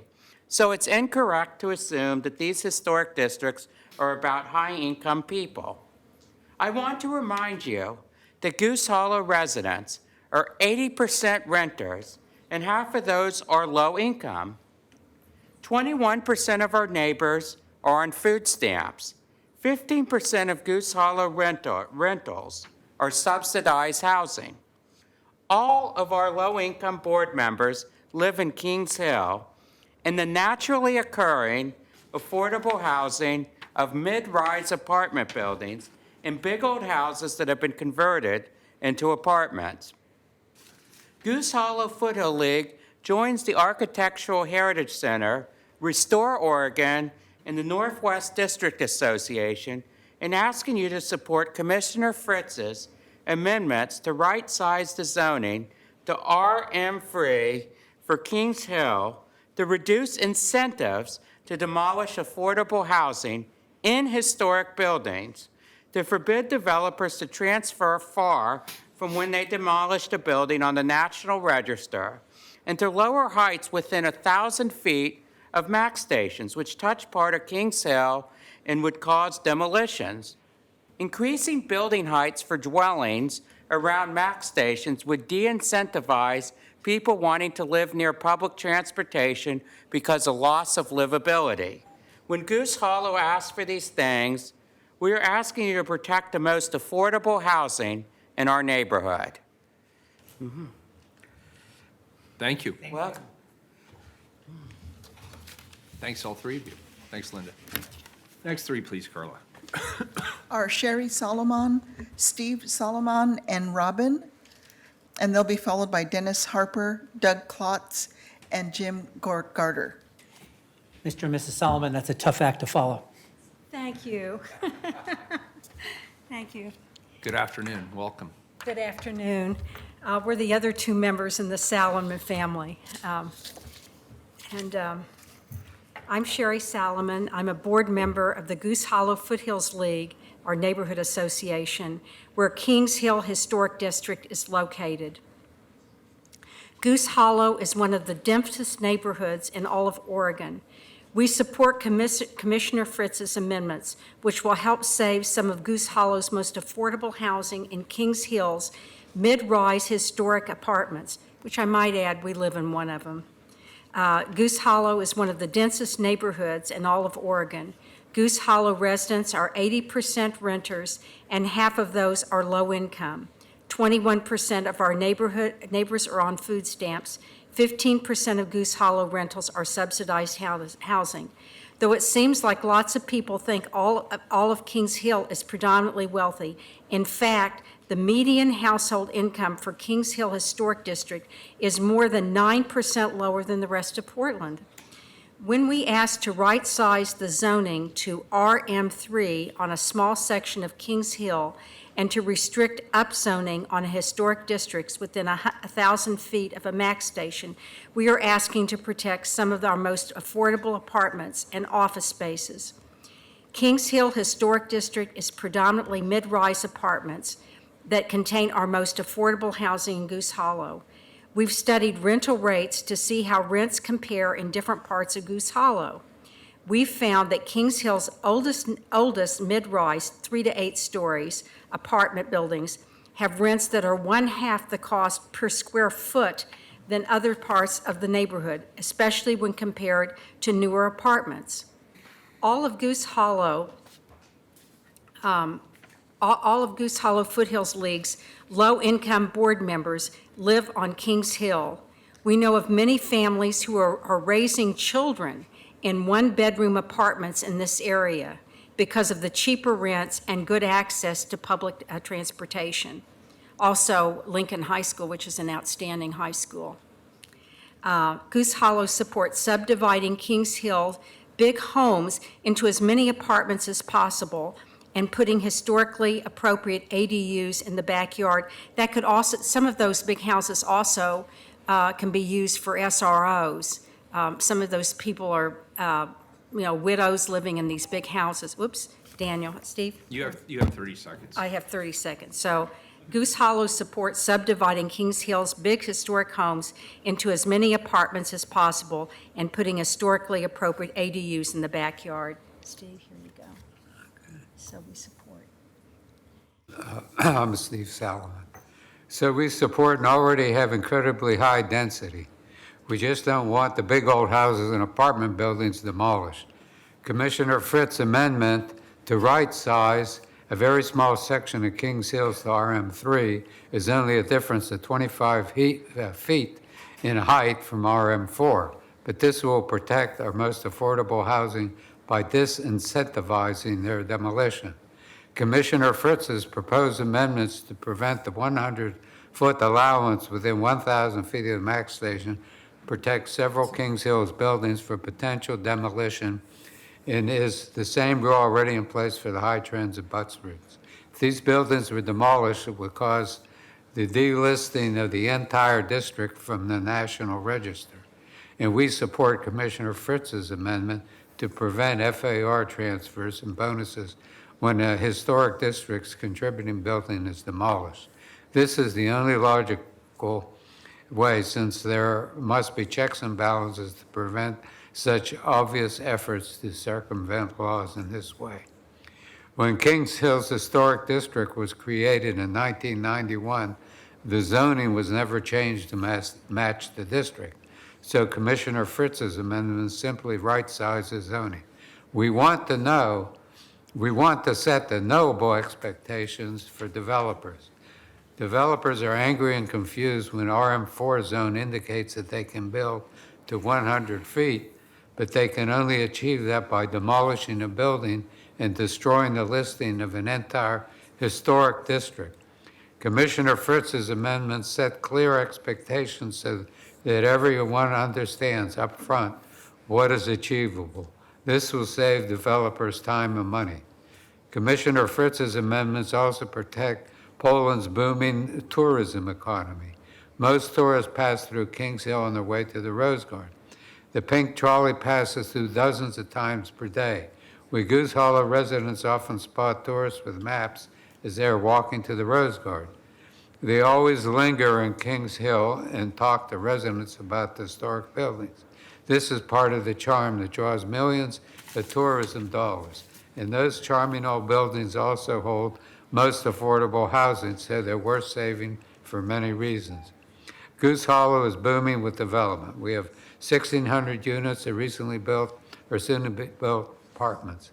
This new development more than offsets a very small reduction in zoning from Commissioner Fritz's amendments. We hope you will join Commissioner Fritz in voting for these 3 amendments to protect the most affordable housing in Goose Hollow. Thank you. Thank you, and that was perfect timing today. Look at that, right on the button. Thank you both. Welcome. Good afternoon. Hi. My name is Robin Luxo. I am a native Oregonian, and as a young person lived in apartments and houses all over Northwest Portland. In addition, I have owned a condominium in the 4-unit Porter Brigham home, a primary contributing building, since 1988. Built in 1884, it is a San Francisco-style Grand Victorian Italianate located between Northwest 18th and 19th Avenue and Everett and Davis Streets. The state of Oregon celebrated its 25th anniversary when our building came to be 135 years ago. I support compatible zoning, however, I do not believe that the proposed RM4 zone south of Northwest Gleason Hoyt is compatible with the area. I think the smaller scale RM3 zone should apply to the entire Alphabet Historic District. A historic district is ruined forever simply by overcrowding and by adding taller and larger scale buildings. Our beautiful neighborhood is currently under assault by expensive, unimaginable cookie cutter atrocities. That's baffling all by itself. Allow bigger and taller, the neighborhood would become unrecognizable, the historic nature destroyed. The proposal states that 100-foot tall buildings should be allowed within 1,000 feet of MAX stations in historic districts, but that they should not be allowed within 1,000 feet of streets with frequent bus service. That's obviously perplexing, but more than that, completely and outrageously incompatible with the historic area, including zero continuity with established patterns.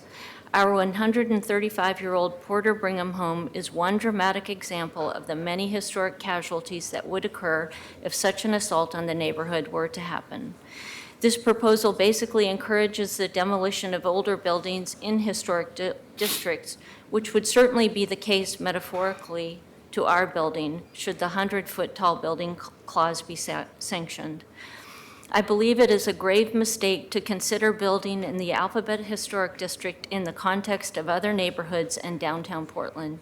This neighborhood should be preserved, honored, and if anything, should always be given special care. Zoning rules do not be overdeveloped. To suggest losing views of the sky, dwarfing historic buildings, and utterly destroying the ambiance of our neighborhood because it is fair and equitable relative to other areas would be tragically short-sighted and cowardly. Now more than ever, it takes strength and courage to say no to overdevelopment, to say no to overcrowding, to say no to the influence and decision makers who just don't care. I hope that you are able to think about provisions in this proposal in the opposite direction. Instead of pondering what to build and how high, think about how best to preserve the Alphabet Historic District, because it is the right thing to do now, for the soul and for the future of this uniquely Portland neighborhood where the city began, as well as for the character and thoughtful legacy of the city as a whole. Thank you. I support major code amendments 3, 4, 5, and 6. Thank you. Sponsored by our angel, Commissioner Fritz. I second that. She's an angel. I passed some ballot measures and somehow elevated to the It's day. a good day for you. It's a good day. Thank you very much. Appreciate it very much. Next Well, three, please, I Carla. just have one other thing to say, and that is, I don't understand why you would even listen seriously to a realtor when it comes to developing housing. We hear all voices. Yeah, so I know. that's the I know reason. you do, but. Yeah, good. Thank you. Next three, please. Are Dennis Harper, Doug Klotz, and Jim Gorder, and they'll be followed by Henry Kramer, Aaron Brown, and Jordan Winkler.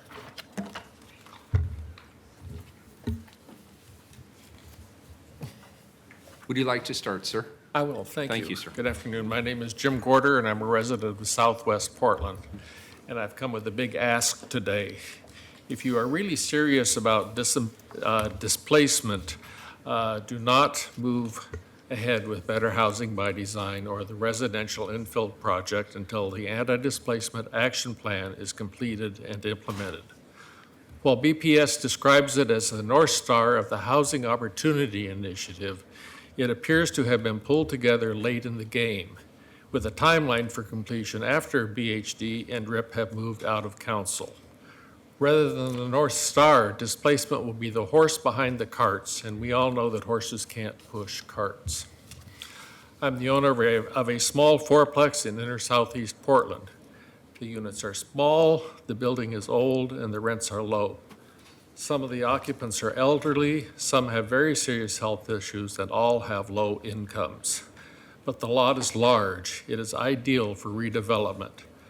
The residents are the perfect potential victims of displacement, and I don't know where they would go. When I asked a BHD staff person, the reply was, maybe they could find another apartment in the neighborhood. I doubt it. Certainly not one with the amenities of a yard, free laundry, off-street parking, and low rents. I'm very skeptical of the BHD displacement analysis.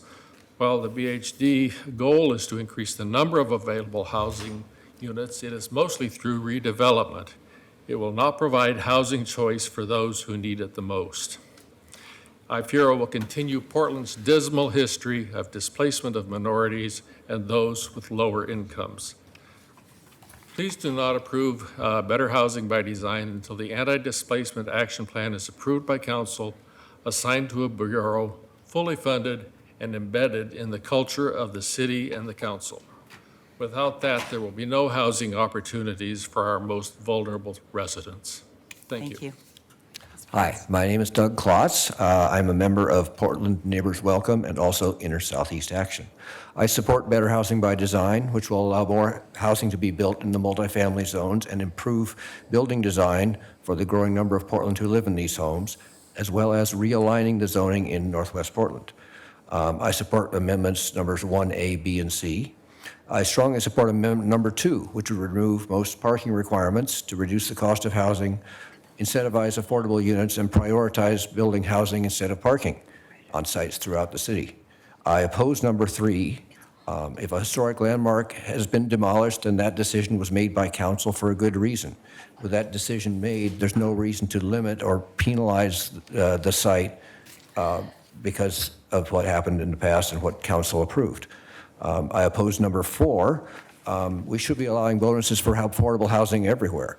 To quote Catholic Charities letter, development of affordable housing ahead of an area having frequent transit can be a valuable tool to prevent displacement. I thought that was an interesting way to look at it. Because, anyway, I oppose number 5.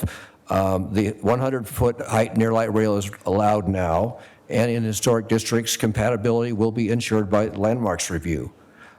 If we're really trying to right-size this, I would support a reduction to 75 feet, but only if code language specified that it could not be further reduced by Landmarks Commission, which is always, something that these days that could happen. So if you put that in there, then we could compromise on that. But otherwise, we should leave it at 100 feet. I oppose amendment number 6. I note that what Habitat for Humanity has said regarding the outdoor and indoor areas, that for affordable housing, amendment number 6 will result in a decrease in the number of units and a decrease in their size in order to fit these things in the buildings that Habitat does. So keep the proposed regulations, which allow more flexibility in meeting outdoor and shared space requirements. On the mapping amendments, I support number M1 for reuse of the man house, and actually would support RM2 rather than RM1, so they have a little more capacity to do more housing on that site. I support M2 for the split zone lot that the woman there talked about, and I oppose number M3. This area already has 10-story buildings right across the street from these houses, and it's been already reduced from 4-to-1 to 3-to-1 FAR. Further reduction is not is not appropriate and is well-served downtown location. Also, as far as the SROs, if those SROs were limited to 60% MFI income, that would be more in the keeping with the concept of SROs. So with that, we can change it. Doug, can I just comment something? Commissioner Fish? We had Christy White a while ago. Fast forward you, we have another 15 or 20 people. This is a fascinating discussion. I hope we take as much time as we need to listen and to engage. But I just want to compliment you on the way you marshaled your 3 minutes. It is just for the decision makers up here, amendment, I'm opposed to it, or I support it, here's a quick rationale. Even I can follow that. So I want to thank you for the way you formatted your information. He's got 4 seconds left, too. Yeah. Thank you very much. Okay. My name is Dennis Harper, and as a homeowner in the Porter Brigham House, a primary contributing building in the historic Alphabet District, I am aware that I live just within the 1,000-foot distance from Providence Park Max Station, a zone that has been proposed to have a 100-foot height allowance for residential buildings under the Better Housing by Design draft. While I am in favor of such higher density zoning near transit stations generally, I am strongly opposed to such gigantic buildings in any historic district. The thoughtful creation of historic districts has always implicitly involved an assurance that any new development in a historic district will be sensitively designed and compatibly scaled to the context. In the historic Alphabet District, the context is primarily wood-framed houses of 2 to 3 stories and masonry-clad apartment buildings of 3 to 4 stories. There are components of the Better Housing by Design draft that I do support. There are the zoning revisions in the historic Alphabet District, the modifications to the RM4 zoning in historic districts, and the FAR transfer allowance for seismic upgrades to historic buildings. I urge City Council to modify the Better Housing by Design proposal to eliminate the 100-foot height allowance for residential buildings in historic districts within 1,000 feet of transit stations. In the case of Providence Park Station, I recommend an alternative that would allow greater height and increased FAR for new residential buildings in the vicinity of West Burnside Street outside of the historic Alphabet District and closer to the Providence Park Max Station. Thank you for your thoughtful consideration of my suggestions. Thank you very much. Next 3, please. The next 3 are Henry Kramer, Aaron Brown, and Jordan Winkler, and they'll be followed by John Lee, Dean Gisvold, and Brad Hochhalter. Welcome. Would you like to start, please? Just state your name for the record, and you have 3 minutes. Absolutely. Mayor Wheeler, members of the commission, my name is Henry Kramer. I live in Northeast Portland. I'm also a member of Portland Neighbors Welcome. Better Housing by Design is a good step in the right direction insofar as it creates more and more affordable housing. That's why we're doing this. That's why the affordable housing bonuses are there. That's why the reductions in parking requirements are there. That's why we're shifting from unit count to FAR. Each is going to bring Portland more desperately needed homes at a lower cost. In the midst of our current housing crisis, where landlords are taking advantage of our home shortage to bully tenants and jack rents, and families spend months looking for a home, our #1 highest priority needs to be building more and more affordable housing. And with that North Star in mind, I want to urge you to support proposed amendments 1A, 1B, and 2, and reject amendments 3 through 6. 1A and B will help affordable housing providers deliver more homes. This is plainly good. We should do it. End of story. Amendment 2 recognizes that it's deeply problematic to require a home for a car where you could put a home for a family. That drives up costs, it robs us of potential housing. Amendment 2 ensures that we apply that smart lesson to affordable housing citywide. It makes sense to provide more and more affordable housing. Honestly, we should stop requiring new parking for any housing, regardless of technical affordability, but that's likely a different question for a different day. By contrast, amendments 3 through 6 would send us straight in the wrong direction, erecting a gauntlet of barriers to housing. Because demolishing a historic building requires a full council vote, Amendment 3 would punish future prospective tenants for the actions of council. That's unfair and unnecessary and makes for less and less affordable housing.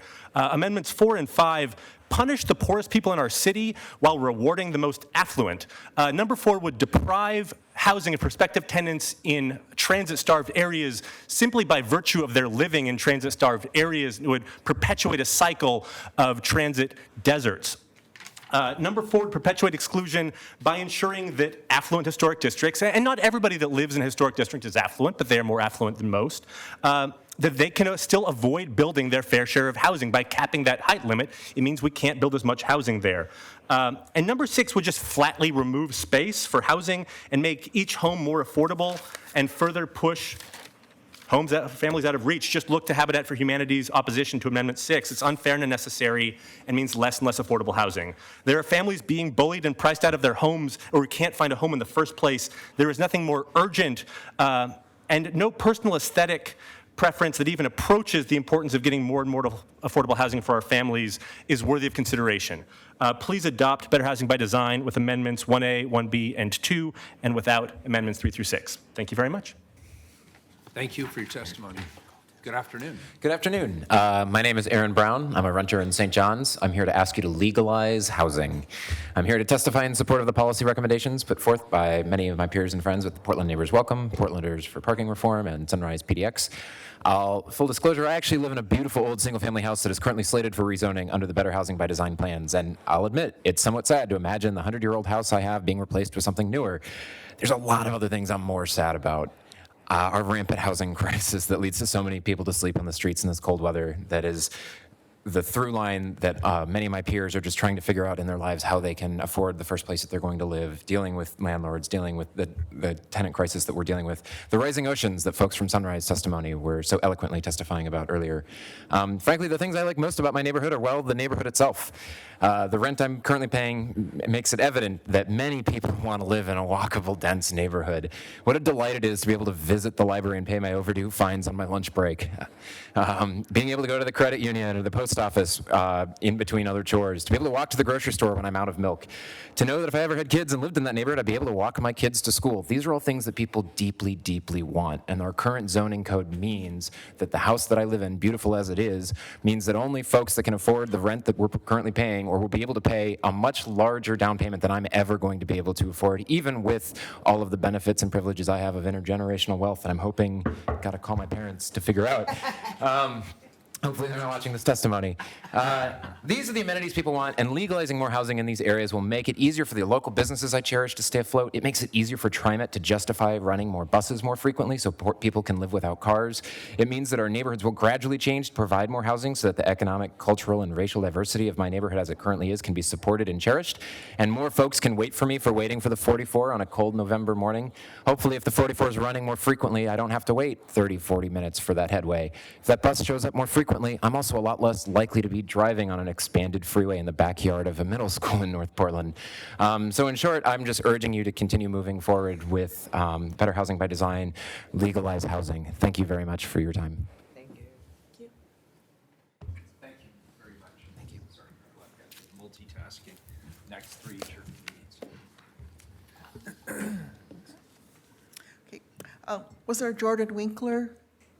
I think he testified earlier. He did, okay, sorry, thank you. The next 3 are John Lee, it's LIU, sorry, Dean Gisvold, and Brad Hochhalter. And then I have Julie Garver, Nathan, and then Allison Reynolds next. And colleagues, while they're getting situated, I want to put an idea in front of you. We'll be receiving a lot of information today.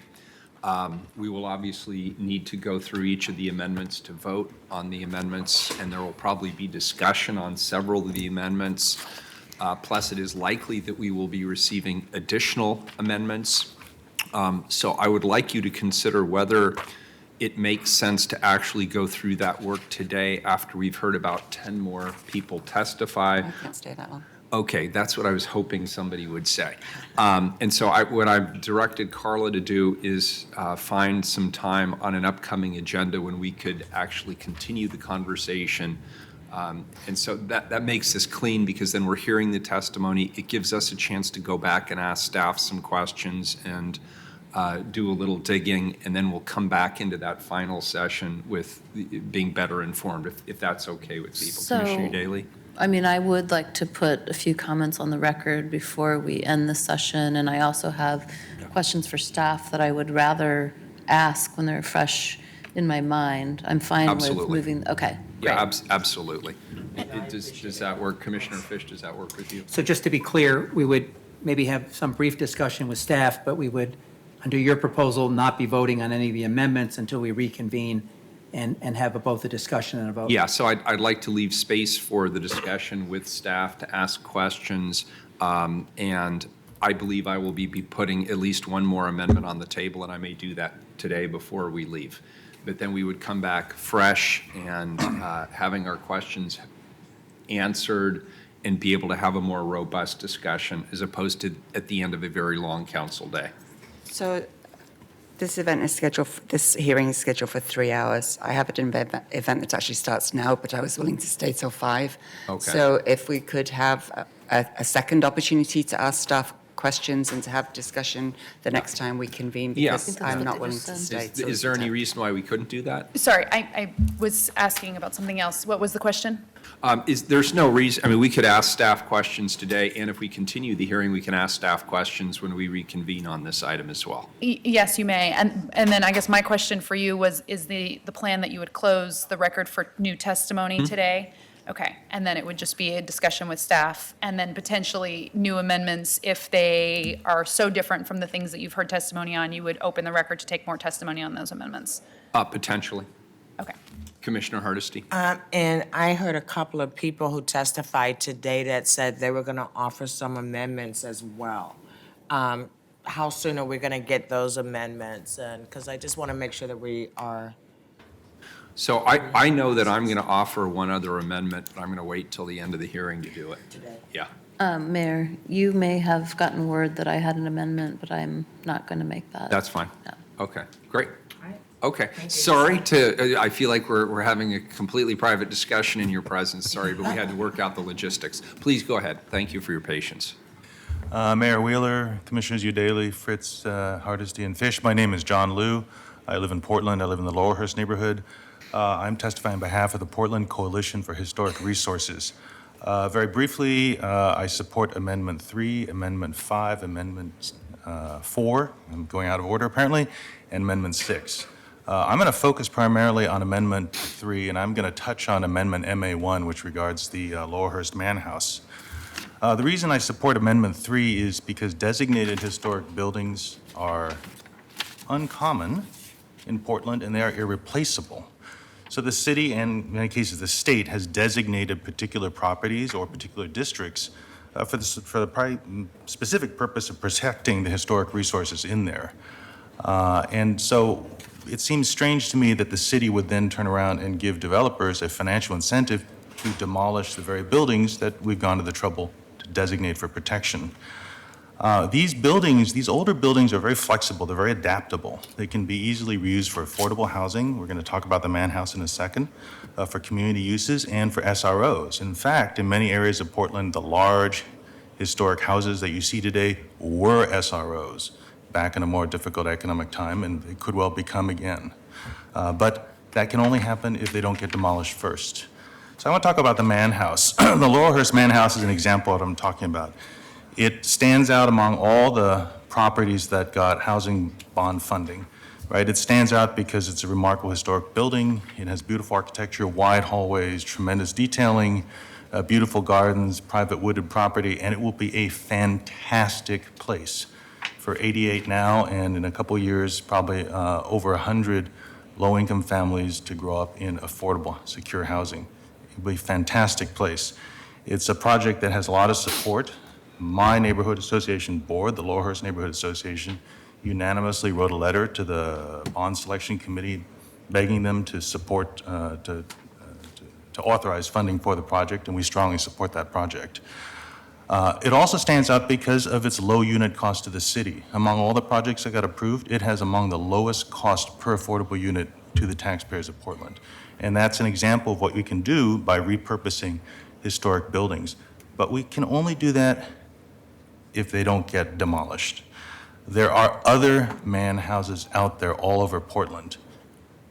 They can become what the Man House is today, or an SRO or something like that, if they're still standing.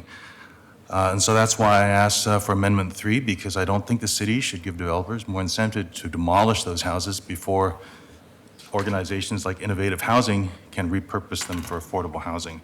And finally, the mayor asked why it's needed. Very briefly, in Portland's historic conservation districts, There is no demolition protection.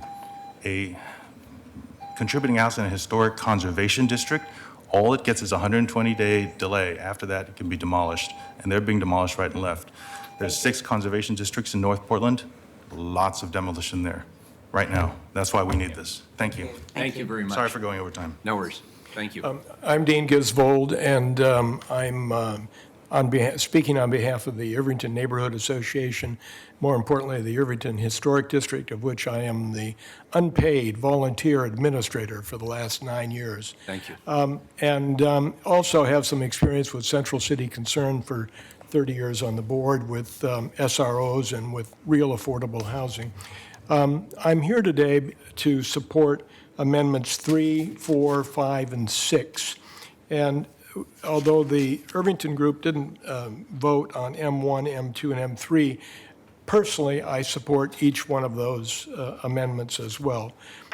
Number 3 and number 5 and M3 all are aimed at the same thing, and that is avoiding the conflict between developers, in my experience, wanting to use every available thing to get more square footage, and because that means more profit. And and then they run into the fact that there are compatibility standards in the historic district that have served 98% of the folks who follow the rules and do the right thing and make their alterations and make their expansions and whatever. And that avoiding that is a problem, because then it ends up in landmarks and eventually it ends up at the city council. And we don't need that, and you don't need it either. I would oppose, well, not oppose, I would say tread carefully on the SROs. When my experience back in the 70s and 80s with Central City Concern, mainly in the 80s with SROs, they were horrible examples of housing. We don't want to put anybody in that kind of housing with chicken wire, and no matter how poor they are. It's just, it is inhumane, and I would be careful about what you do there.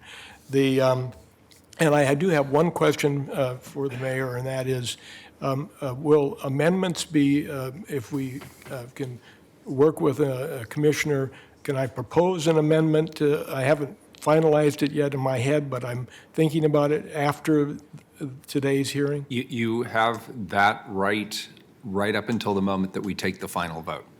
Okay. But it will require a commissioner to No, I put understand. the amendment forward. Okay, thank you. Thank you.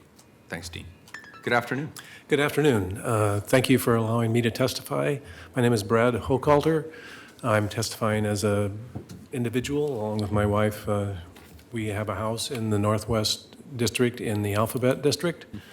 And I am supportive of the changes that are being brought up. I think it's Amendment 3 and others that are changing revising the Alphabet District RM3, I think, down to RM3. I think that's the right way to go. And I also want to express gratitude both to the commissioners and the mayor and also the staff who've prepared all of this work. This is outstanding to see this kind of dialogue going on. I think it's what makes Portland special. And I think Alphabet District also is a special district in that way. I moved there 15 years ago, and I've traveled a bit in the States and towns like Austin, which is often compared to Portland. It's not even close in terms of its accessibility and the intimacy of the city and the ability to have lovely neighborhoods and tree-lined streets and stuff. And that's what the Alphabet District, to me, is a great example of. And I live in a house that's 135 years old, and it was moved there, ironically, about 50 years ago for a lumber yard to go in. And they moved it into the Alphabet District in the middle of a block, so we didn't even take any extra space on the street or anything. So anyway, I just want to support you for those amendments, and I hope that that goes through. And I also want to say, too, I do support or don't support the 100-foot allowance for those areas that are right adjacent to where my house is. I think that along Davis and Everett and Cooch and all those areas that other speakers have talked about, there are really a lot of special structures there, the churches and other buildings and big homes. So I would hope that those could be protected. Thank you. Thanks, all three. Thank you. May I, as a personal matter, mention that I support the MAP Amendment 1? I cannot testify on that in a representative capacity, but I live in Laurelhurst. I live all of 3 blocks on the Mann property. I'm a strong supporter of that. No, you can't do that. Sorry, I take it all back. It's the old disregard everything you heard. Next 3, please, Carla. Are Julie Garver, Nathan, and Allison Reynolds. And they'll be followed by Richard Shepard, Carrie Metzger, and Thomas Metzger. Who said zoning can't be fun, Commissioner? I don't know who said it, but they were wrong. Why don't you start for us? Good afternoon. Good afternoon, Mayor and City Council. My name is Julie Garver. I'm here representing Innovative Housing. We're a private, nonprofit, affordable housing developer in Portland. And I just wanted to take a second to thank City Council and staff and citizens for work on better housing. This has been a big effort, and I think it's definitely worthwhile. And all of the diverse views today really support those efforts, so thank you. And I am generally supportive of all the amendments, and I think I'm the only one to say that yet today, but I think it represents an interesting mix on bringing things together and helping to address diverse needs, and so generally supportive. As you might know, Innovative Housing brings together an interesting mix of affordable housing development and historic preservation. So we've done several projects in Portland that involve historic buildings and a couple others that have converted historic buildings from non-residential uses to residential uses. And so we really value that opportunity.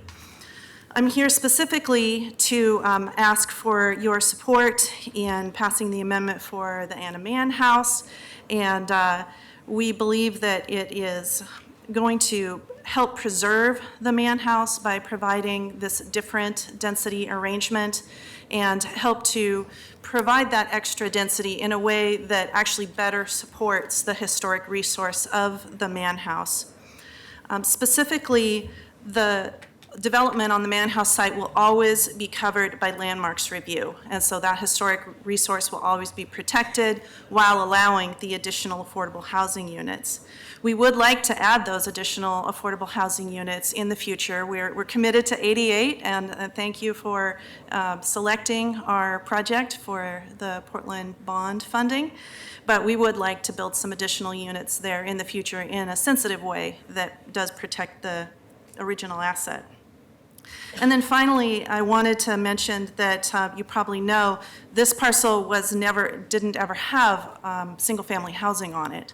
It was built originally as an old folks' home, but it's always had a different use than single-family housing.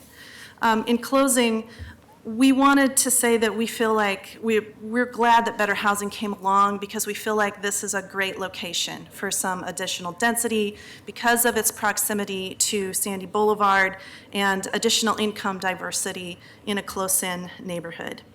And I wanted to mention that I do have a few opinions on parking, open space, and SROs in case anybody's interested. Thank you. Very good. I'd love to hear if you could email me those thoughts. I'd be very interested. Thank you for your testimony. Thank you. Hello, Nathan, you're up. Hi. Nathan LaRue, I'm the Dean of Trinity Episcopal Cathedral in Northwest Portland. We're at Northwest 19th and Everett, part of the Alphabet Historic District. I just want to flag a concern that we have regarding the amendment to code concerning FAR transfers from historic properties. These are changes that will significantly affect historical institutions like schools and houses of worship. That are located in multifamily zones. Trinity Cathedral, which I represent, has a long history of being recognized for our efforts in historical preservation. We received the 2016 Art de Murrow Award from Restore Oregon for our accessibility enhancements. So it's an issue that we care deeply about. For 160 years, we've been serving not just Episcopalians in Portland, but all kinds of people in our neighborhood, across beliefs and traditions. We're more than just a historic structure contributing to a historic district. We're the only daily emergency food provider in our district. We serve more than 40,000 meals a year to our food insecure neighbors. We're a significant arts resource and venue, and we worship in this big, beautiful barn of a 1906 sanctuary. It's unreinforced masonry, and it costs a lot to keep up. That's something that keeps me up at night.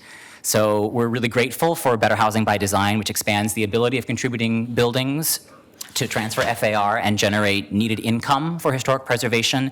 However, our concern is that the way this language is currently worded precludes the city's historic faith communities from taking real and meaningful advantage of FAR transfers because the receiving sites are restricted to residentially zoned sites. This is proposed legislation that impacts not just Trinity Cathedral, but our partner faith communities in Northwest Portland, Congregation Beth Israel, St. Mary's Cathedral, Emmanuel Lutheran, and others. So we respectfully request an expansion of the permitted receiving sites to include commercial zones as well as residential zones. That will make it possible for Portland's historic institutions to generate the income we need to make sure that we can preserve and enhance our structures for generations to come.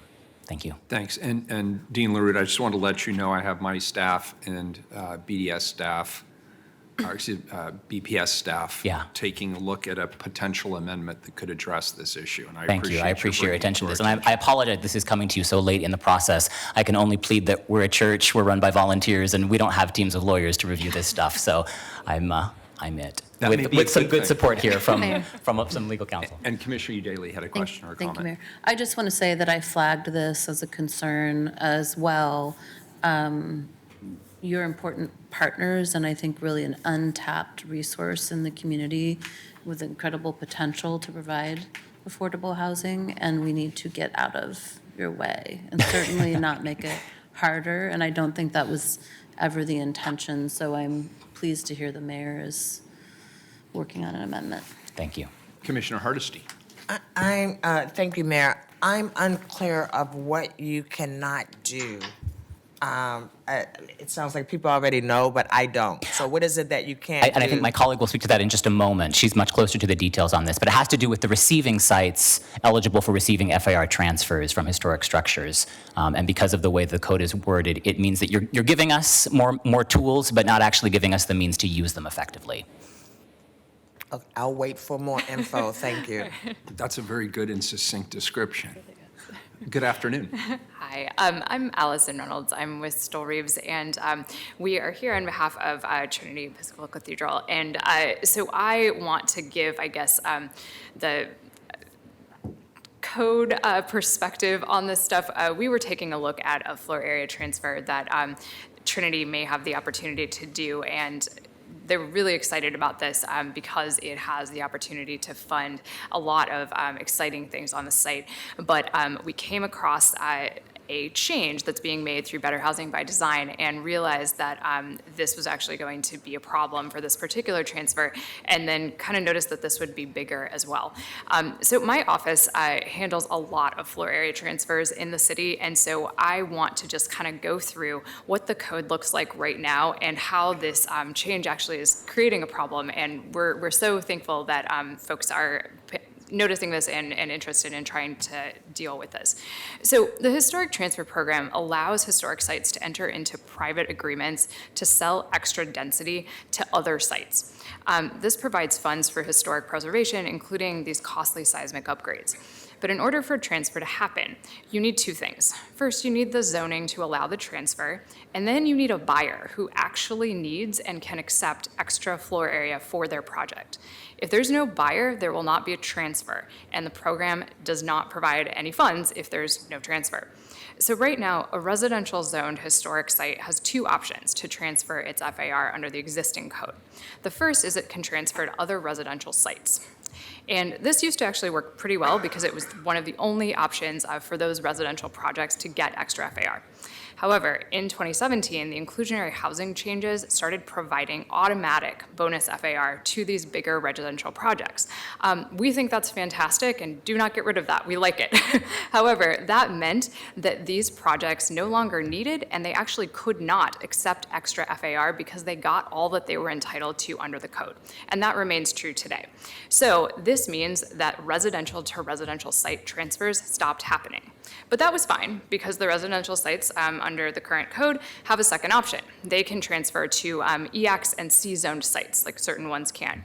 And so these are commercial sites. They have commercial projects. Commercial projects do not, if they're fully commercial, trigger inclusionary housing, so they don't get the automatic bonus. So these are folks that still needed FAR. So the problem that's happening under the recommended draft is there is this expansion that Nathan mentioned of this transfer program, but it's now going to be limited to just residential to residential transfers. So we are asking that the commercial be put back in so that we actually, if you're a residential landmark or historic district contributing resource, you have folks that can actually buy your floor area. So that's the change. Does that answer your question, That was Commissioner? brilliant. That was really brilliant. In 3 minutes or less, that was. Thank yes. you. That was, Commissioner Hardesty. thank you, Mayor. Yes, thank you. That was a very good explanation. Sure. And so, are we just doing, are you requesting that we add commercial back in and we will do any commercial property based on adding the ability to build anything that's a commercial property will be okay if we agree to put this back in? Yeah, so I think what this will do, and correct me if this isn't what you guys think is happening, Mayor and others, but this will just allow these commercial sites that already have the ability to take in extra density through historic transfers to get that from a property in one of the residential zones as opposed to just the other commercial zones. Because right now these transfers can happen, it's just that as a residential zone, these folks are not going to, under the proposed language, be able to be those sending sites. So it doesn't really change what can happen at all in the commercial zones. It just changes the sources of the FAR that they have where they could purchase it from Trinity as opposed to purchasing it just from a different historic site that was in a commercial zone. Oh, no. I'm sorry. But we'll let it stand there because Okay. I know that we'll ask Bill and I think Sam Diaz from my staff later. And Commissioner, thanks so much for the Yeah, commentary. If you assuming wanna we have talk more language about worked this. out for a proposed amendment, we can dissect it a little bit. But Great. thank you for being here and thank you Thank for you. your testimony. Appreciate it. Next three, please. Are Richard Shepard, Carrie Metzger, and Thomas Metzgert, and the last person who signed up was Thomas Karwaki. I always feel like the last person should get some sort of a prize. I know. Good afternoon. Good afternoon. Thank you, Mayor and Commissioners, for having us here. And a big first thank you to the BPS staff for putting together this Better Housing by Design, as well as also those from Portland Neighbors Welcome, Sunrise PDX, Portlanders for Parking Reform for their testimony as well. In brief, I want to just say that please support Amendment 2. Please oppose Amendment 4 to limit bonuses and FAR transfers to within 1,500 feet. Oppose Amendments 3 and 5, which would limit the amount of affordable housing which can be built in many close-in neighborhoods.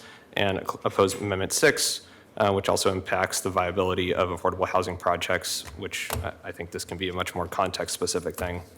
I want to spend the next little time reading from, I'm not sure if you've ever heard of David Wallace Wells' book, The Uninhabitable Earth, which I think is a really terrifying read. You probably don't want to read this before bed, but let's go ahead and start this. I kind of just pulled out a random page. You can get this at the library, by the way. For centuries, we have looked to nature as a mirror onto which to first project, then observe ourselves. But what is moral? There is nothing to learn from global warming because we do not have the time or the distance to contemplate its lessons. We are, after all, not merely telling the story, but living it. That is, trying to. The threat is immense. How immense? One 2018 paper sketches the math in horrifying detail. In the journal Nature Climate Change, a team led by Drew Schindel tried to quantify the suffering that would be avoided if warming was kept to 1.5 degrees rather than 2 degrees. In other words, how much additional suffering would result from just that additional half degree of warming? Their answer, 150 million more people would die from air pollution alone in a 2-degree warmer world than in a 1.5 degree warmer one. Later that year, the IPCC raised the stakes further. In the gap between 1.5 and 2 degrees, it said hundreds of millions of lives were at stake. Numbers that large can be hard to grasp, but 150 million is the equivalent of 25 Holocausts. It is 3 times the size of the death toll of the Great Leap Forward, the largest non-military death toll humanity has ever produced. It is more than twice the greatest death toll of any kind, World War II. The numbers don't begin to climb only when we hit 1.5 degrees, of course. As should not surprise you, they are already accumulating at a rate of at least 7 million deaths from air pollution alone each year. An annual holocaust pursued and prosecuted by what brand of nihilism? So I just want to leave it with that. This is the first step, I hope, in a broad strategy to really significantly change how we live here in Portland and to inspire others as well. I know you will do the right thing. Thank you. Thanks for being here. Good afternoon. Hi, my name's Carrie Metzger. Can you hear me? You can bring it closer. A little bit. Oh, You can bring the thing closer, yeah. Okay. There you go. All right. Thank you. I was not prepared to talk today. It wasn't going to be my my thing, but he's dragging me up here. So on that, I guess I will just say I am concerned about the rezoning and the 100-foot buildings for certain areas. I'm from the northwest area, and they've already are raising one building quite higher than we expected. It tore down on 1 story, and they're putting in quite large with no parking, and there's already a parking issue on our street, and there's a lot of low-income units, and we see 2 other places that are probably going to be targeted to get developed. And so I think you need to have some consideration that I don't think there's any affordable housing in a brand-new building. I just don't see where you're going to have all that money going in. The developer's going to have all this money going into building a new building, and then they're going to say, oh, yeah, we're just going to, rent it out for $500 a month. That's probably not going to happen. And there's no car, so how do they get around if they have to work out, in like Hillsborough or wherever they have to work? So, or up in Washington. So that's another issue I see. So that's pretty much it. Yeah, thank you. We're glad you came to testify. Appreciate it. Thank you. So I did set her up. I apologize. But we do live on Northwest Upshur, which is 1 block from the Northwest Industrial District. And the 2 blocks that we're concerned with and we're here to talk about have 3 affordable apartment complexes on them: the Elysian Garden Apartments, the Upshur House, which is a nonprofit, and the Forestry Court Apartments. And all of them are small, affordable places. There are also some row houses on the other side of the street. And so the area was designed for multifamily density. It's what attracted us to the area. We are strong supporters of the work to improve the design of multifamily housing and the availability. So thank you to Bill Cunningham's leadership and the team. When we've interacted with the planning group, they've always been very professional and informative, so thank you. What we're our concern and what we're here to request is the 2 blocks of the 2600, 2700 of Northwest Upshur are currently built out in a consistent manner with what is defined as RM2. In fact, they're kind of ideal versions of that. There's including street trees, which were asked for in the last council testimony on October 2nd.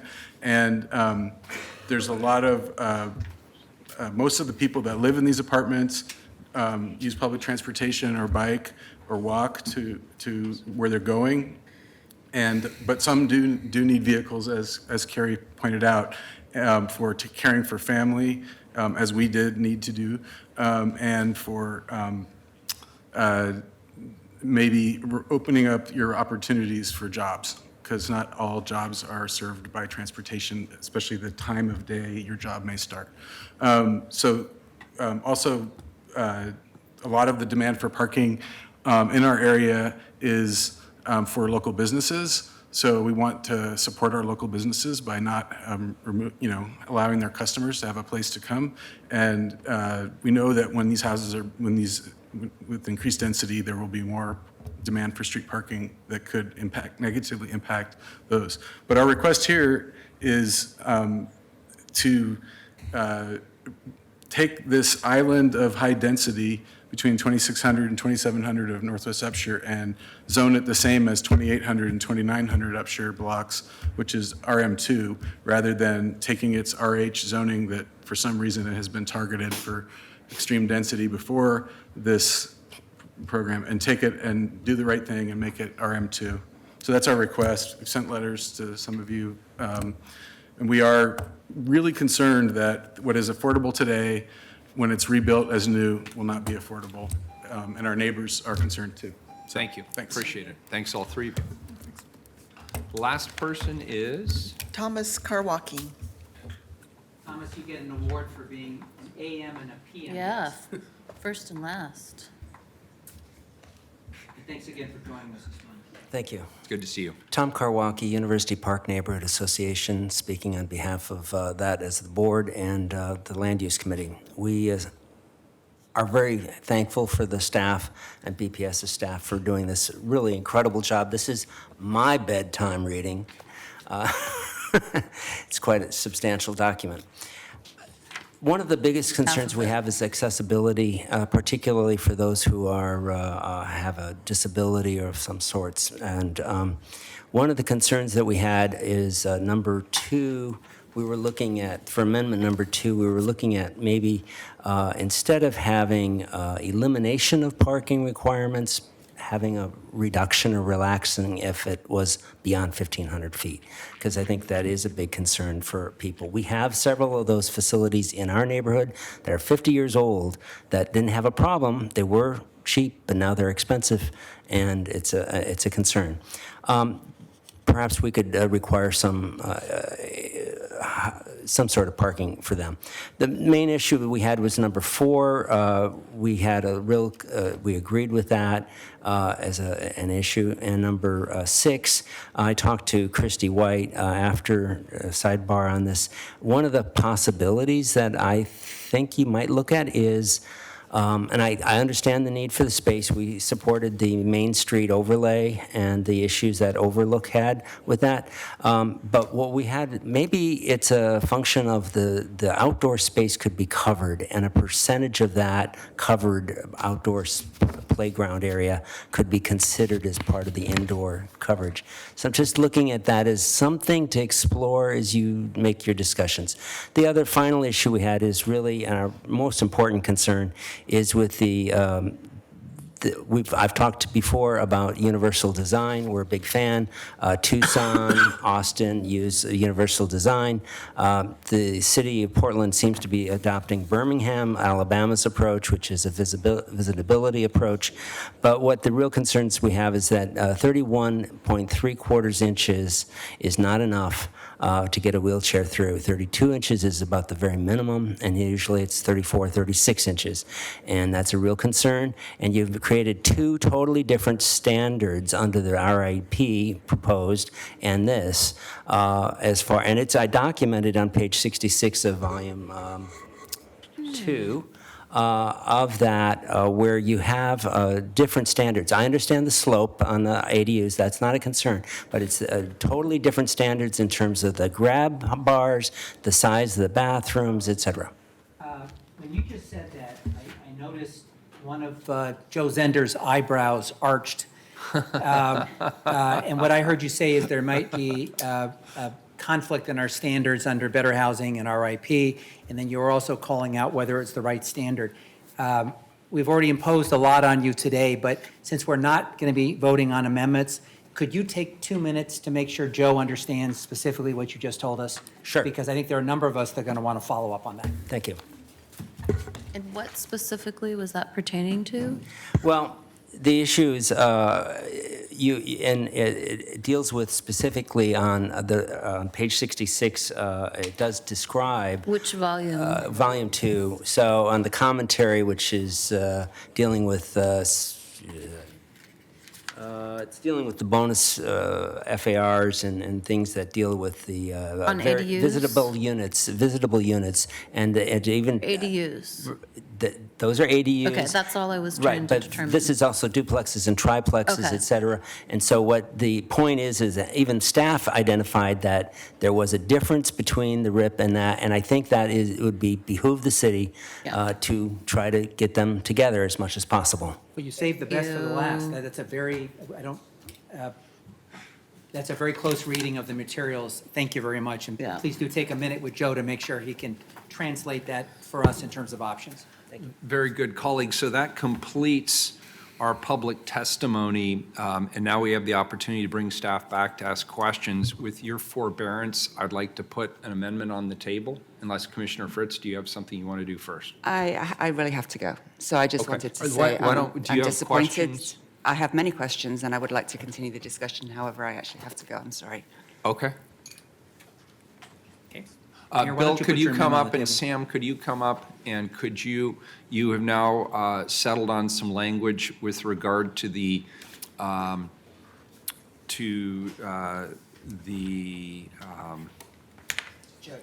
yeah, the receiving site issue. Thank you. Sure. Good afternoon. Good afternoon. Mayor, Commissioners. My name is Sam Diaz, work in the Mayor's office. I'm liaison to the Bureau of Planning and Sustainability.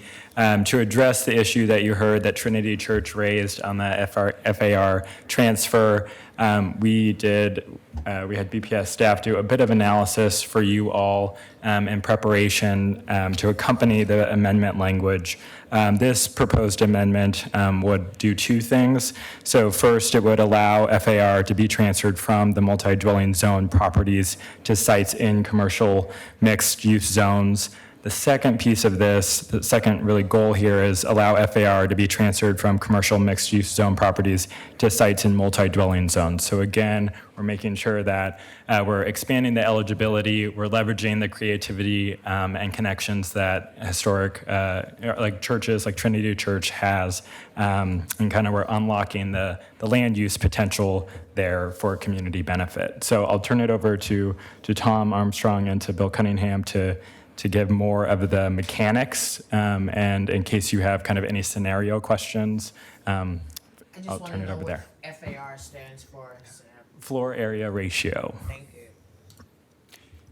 You know, this is a good discussion, Mayor, but I'd be comfortable with a one-pager that set forth the amendment and an Okay. explanation. Would you entertain my motion? Can I put it on the table? Let's put your amendment on the table. Okay, I move it. As a courtesy. Second. Okay, and you have the language in front of you. 3 seconds but on that then one. when we come back, and let's settle on a date to come back and further discussion, and I appreciate that, Commissioner Fish, because I really don't want to have the conversation without Commissioner Fritz present, and Well, it's she also been did. a very long day, and It has been a we long all want day. to be at our best when we Good. deal with these details. Okay, so we have a motion and a second that is added to the list of amendments.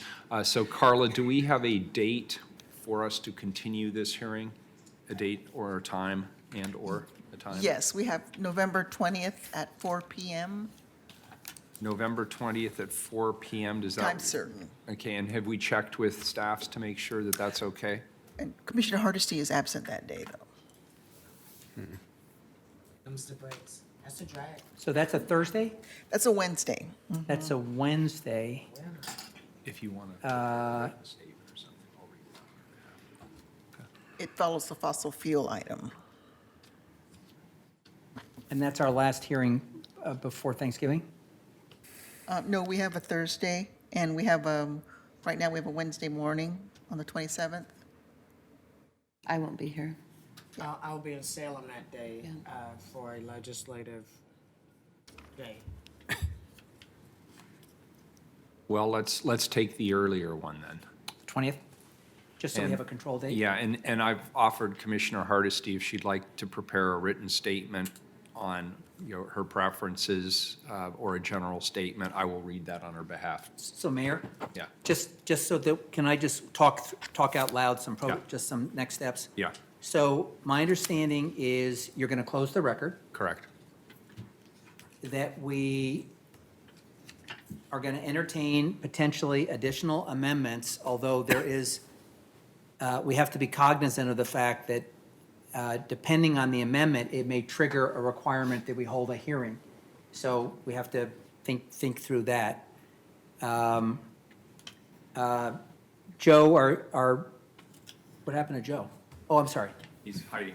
Well, just to the. He was afraid you'd see his. No, excuse me, stay there, Joe, but to our crack team from Planning and Sustainability, I assume that between now and the 20th, if any commissioner needed to have a follow-up briefing, we could find half an hour to do some follow-up in our offices and ask questions and fine-tune some amendments. That would be helpful, and we will be scheduling that, to see who's available to come in and do that. And I would very much appreciate it if staff came in prepared to answer the question of ultimately, what is your recommendation? I understand the delicacy of that, but we do it all the time, and frankly, I like the clarity of that. It doesn't mean I have to agree with it, but I like to know where someone stands. I like to be able to, then argue off of it. And so please be prepared to come in and stake a claim and just defend it so that we can have a robust discussion. We can do that. Thank you very much. Mayor. Before I go to you, Commissioner Daly, back to the date for just one moment. Okay. Carla, is there an opportunity to find a date where all of us are present? And Commissioner Hardesty indicated that potentially we could do it on which date were you looking at, Commissioner Hardesty? I actually haven't found a date. Okay, is there any other option where all of We us have are? Thursday, the 21st at 3:45, and I show everybody in. That's not bad. How's that? That's perfect. And we're all here? Next week? Let's do that. Okay, Thursday, The week after next. Yes, Oh. So it's 2 weeks, but we're all here. That's the advantage of it. Yeah.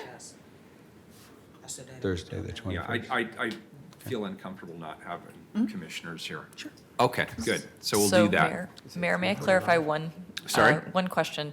I understand that the oral testimony portion of the record is closed unless, of course, there are some amendments that are fundamentally different. Is the intent also to close the record to written testimony at this point? What's the preference of the council? I don't see any reason why we can't keep written testimony open. Let's keep written testimony open. Well, particularly because I'm hoping some people choose to send us copies of their very thoughtful testimony for Yeah, today. I think that would make sense. So we'll close the oral record. We will keep written record open, so if people want to email us, they're certainly welcome to do that. And then Carla, could you review the date again? It is November? November 21st, which is a At- Thursday, at 3:45 PM, time certain. And that is a time certain. Very good. Thank you. Sorry to interrupt. Commissioner Daly. Okay, I'm going to try to whip through these really quickly. I just want to go on record today with some issues and concerns. I think they will be mostly for Mr. Cunningham. Happy to follow up outside of council, but I really want to say these things out loud in chambers. First of all, I was prepared to offer amendments on broadening the affordability bonus. I understand that it is available virtually everywhere, is that correct? And similarly, I was looking at making an SRO amendment, but shared housing is also allowed under current code? Group living Group and some living, other arrangements yes. that are similar to SROs are allowed. Contrary to what someone else suggested earlier, it's a perfectly acceptable and form of housing. I lived in shared housing almost my entire adult life, which is people living in rooms and sharing bathrooms and kitchens. It's not extraordinary. It's actually pretty normal. And at this point, millennials are sharing bedrooms as well as kitchens and bathrooms because they can't afford the rent. Okay, so my big concerns with Better Housing by Design and with RIP remain the same. It's displacement, number one. Have we put adequate measures in place to mitigate displacement? Density, as far as will we get the number of units and the kind of units we need? And demolition disincentives. I really remain concerned that because average income homeowners cannot really realize the benefits of these zoning changes, that their only way to realize the increased value in their home is to sell it.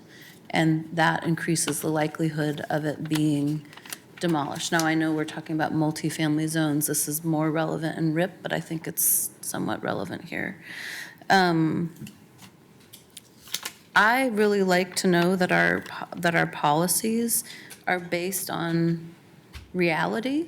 And the reality is that people are willing to walk a quarter to a half a mile to frequent transit. And the reality is low-income people are much more likely to walk or bike, contrary to popular opinion. So I am curious why we have limited the parking exemption to 1,500 feet when people are actually willing to walk much farther. Half a mile is 2,600 feet. And instead of not allowing dense housing in transit-poor areas, I would argue that we need to have secure bike parking in transit hubs so that people who are living in these developments can bike to the transit and safely park their bike. And also, as was mentioned earlier, density drives expansion in our transit system. So if we're only focusing on areas where transit already exists, about half of our residents live within a quarter mile of either bus, MAX, or streetcar, we're not going to be able to greatly expand that access. So that's that. I wanted to know what the current height limit is in the Northwest Historic District. I think it is 100 feet. It is. Yes, Okay, that's great. existing. We've addressed the church issue, and I think the final issue that I was interested in is this kind of not uncommon challenge with sloped sites, typically in Southwest Portland, where since the building is measured from the bottom of the lowest side of the building, they can't actually build to their full potential. They're losing FAR in that triangle between you know what I'm saying? So I am wondering if we can come up with some kind of modest fix for that. And thank you, and that's it. Appreciate it, and we can certainly talk to you more about these issues. Great, thank you. Commissioner Hardesty. I want to just thank your office for the incredible hard work. I know that this has been a heavy lift, and I am greatly appreciative of the work that's been done. I have a couple of questions. I guess I'm concerned because I still believe that if we pass this as is, not even addressing the amendments, that we are once again solidifying racially discriminatory policy, and we will be affirming that past bad practices continue on. So when I think about limiting growth in historic districts, I don't see that as historic districts having their fair share of housing at every income level. And I'm not interested in carving out discriminatory policies and making them permanent. I'm also kind of concerned about this shift from housing to commercial. We know that small businesses are being priced out of the city of Portland. And so, but I didn't hear anything about, we talked about affordable housing and creating this opportunity for more affordable housing units, but we're basically going to give the commercial industry a free ride, and they're not going to have any responsibility for making sure that if they're getting these incentives, that they're actually providing business space that's affordable for small business owners, which are 95% of businesses in the city of Portland. So I have some real concerns. I also have some concerns about doing carve-outs for individual properties based on the niceness or politeness of the property owners that currently have those properties. I think if we put policies in place, those policies are supposed to work for everyone, and writing exceptions for individual properties are very problematic for me. And so I look forward to continuing the conversation. I look forward to us trying to be creative and not just assume that if we give it to commercial, that somehow that's going to work. I'm also very concerned about the whole SRO question. I agree with someone who said they were really crappy places to live when we had SROs in the past. And if we don't do something different, if we're bringing SROs back, they will go back to being crappy places that people really don't want to live in. And so, again, thank you so much for the work you've done. I look forward to continuing the conversation. Thank you. Very good. Any further discussion at this point? Just one comment, Mayor. Very good. I want to echo what's been said about the superb staff work. It's amazing how much information you have at your fingertips and the command on things that for most people are mind-numbingly complicated and hard to follow. So thank you. Thank you for the preparatory work you've done to raise the level of awareness on council, on the sort of basic framework that we're dealing with. You know, there are moments in our service where, as I like to joke, I go home and I tell my wife, I'm surprised I get paid to do this work. When we're debating, you know, having debates and discussions like this about the future of Portland, what's it going to look like? Who are we serving? How are we going to use our toolkit to advance our values? It's fascinating. And I think even with some of the sharp disagreements we heard today, I thought we saw some of the best of Portland coming forward and making very thoughtful arguments. And I don't agree with some of the arguments that were raised today, although I'm going to go back and make sure I'm on solid footing. But I thought by and large, the quality of the testimony was superb. And I thought it was more light than heat, which in our debates these days, where we hope that we can come reason together, is harder and harder to achieve. I can't resist putting my little marker down on the SRO debate, because when I lived in another great city many years ago, I was part of a number of efforts that led to award-winning SRO housing being added. And the truth is that we can allow old and outdated stereotypes to guide our thinking, or we can imagine what SROs could look like. And we have both the know-how and the technology to pioneer. And for many, including not just, we said millennials, younger people, but frankly, for the growing number of people retiring with no savings, we better have other options. And we better be creative and flexible about other options. And one thing I do like about SROs, if done properly, is it ends some of the social isolation that we see in some of our affordable housing. And it enhances some of the community building that goes with people sharing. So anyway, I look forward to the next discussion. I have a hard time imagining on the 21st we'll settle all these questions, Mayor. But I think I look forward to starting to have the discussion and debate at council, and I think today was a good day, good start, so thank you very much.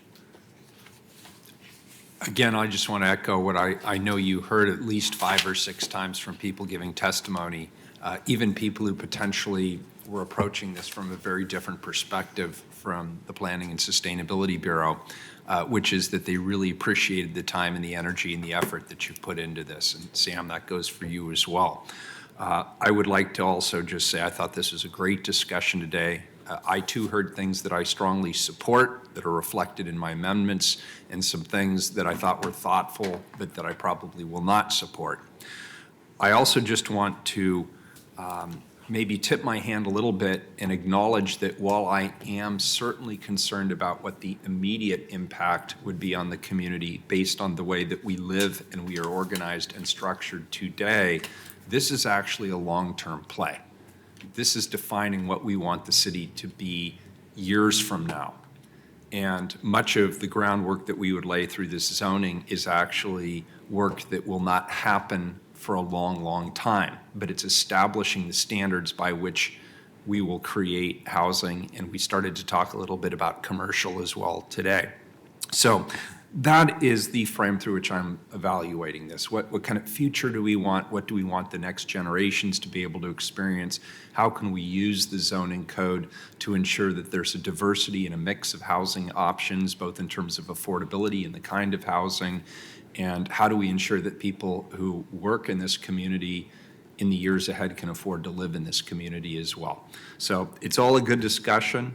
Thank you, colleagues, for putting up for a little bit longer than we'd originally intended, but it's important work. We have continued this conversation to the date that was previously mentioned, 21st at 3:45 PM, time certain here in council chamber, and we are adjourned. All right, thank you.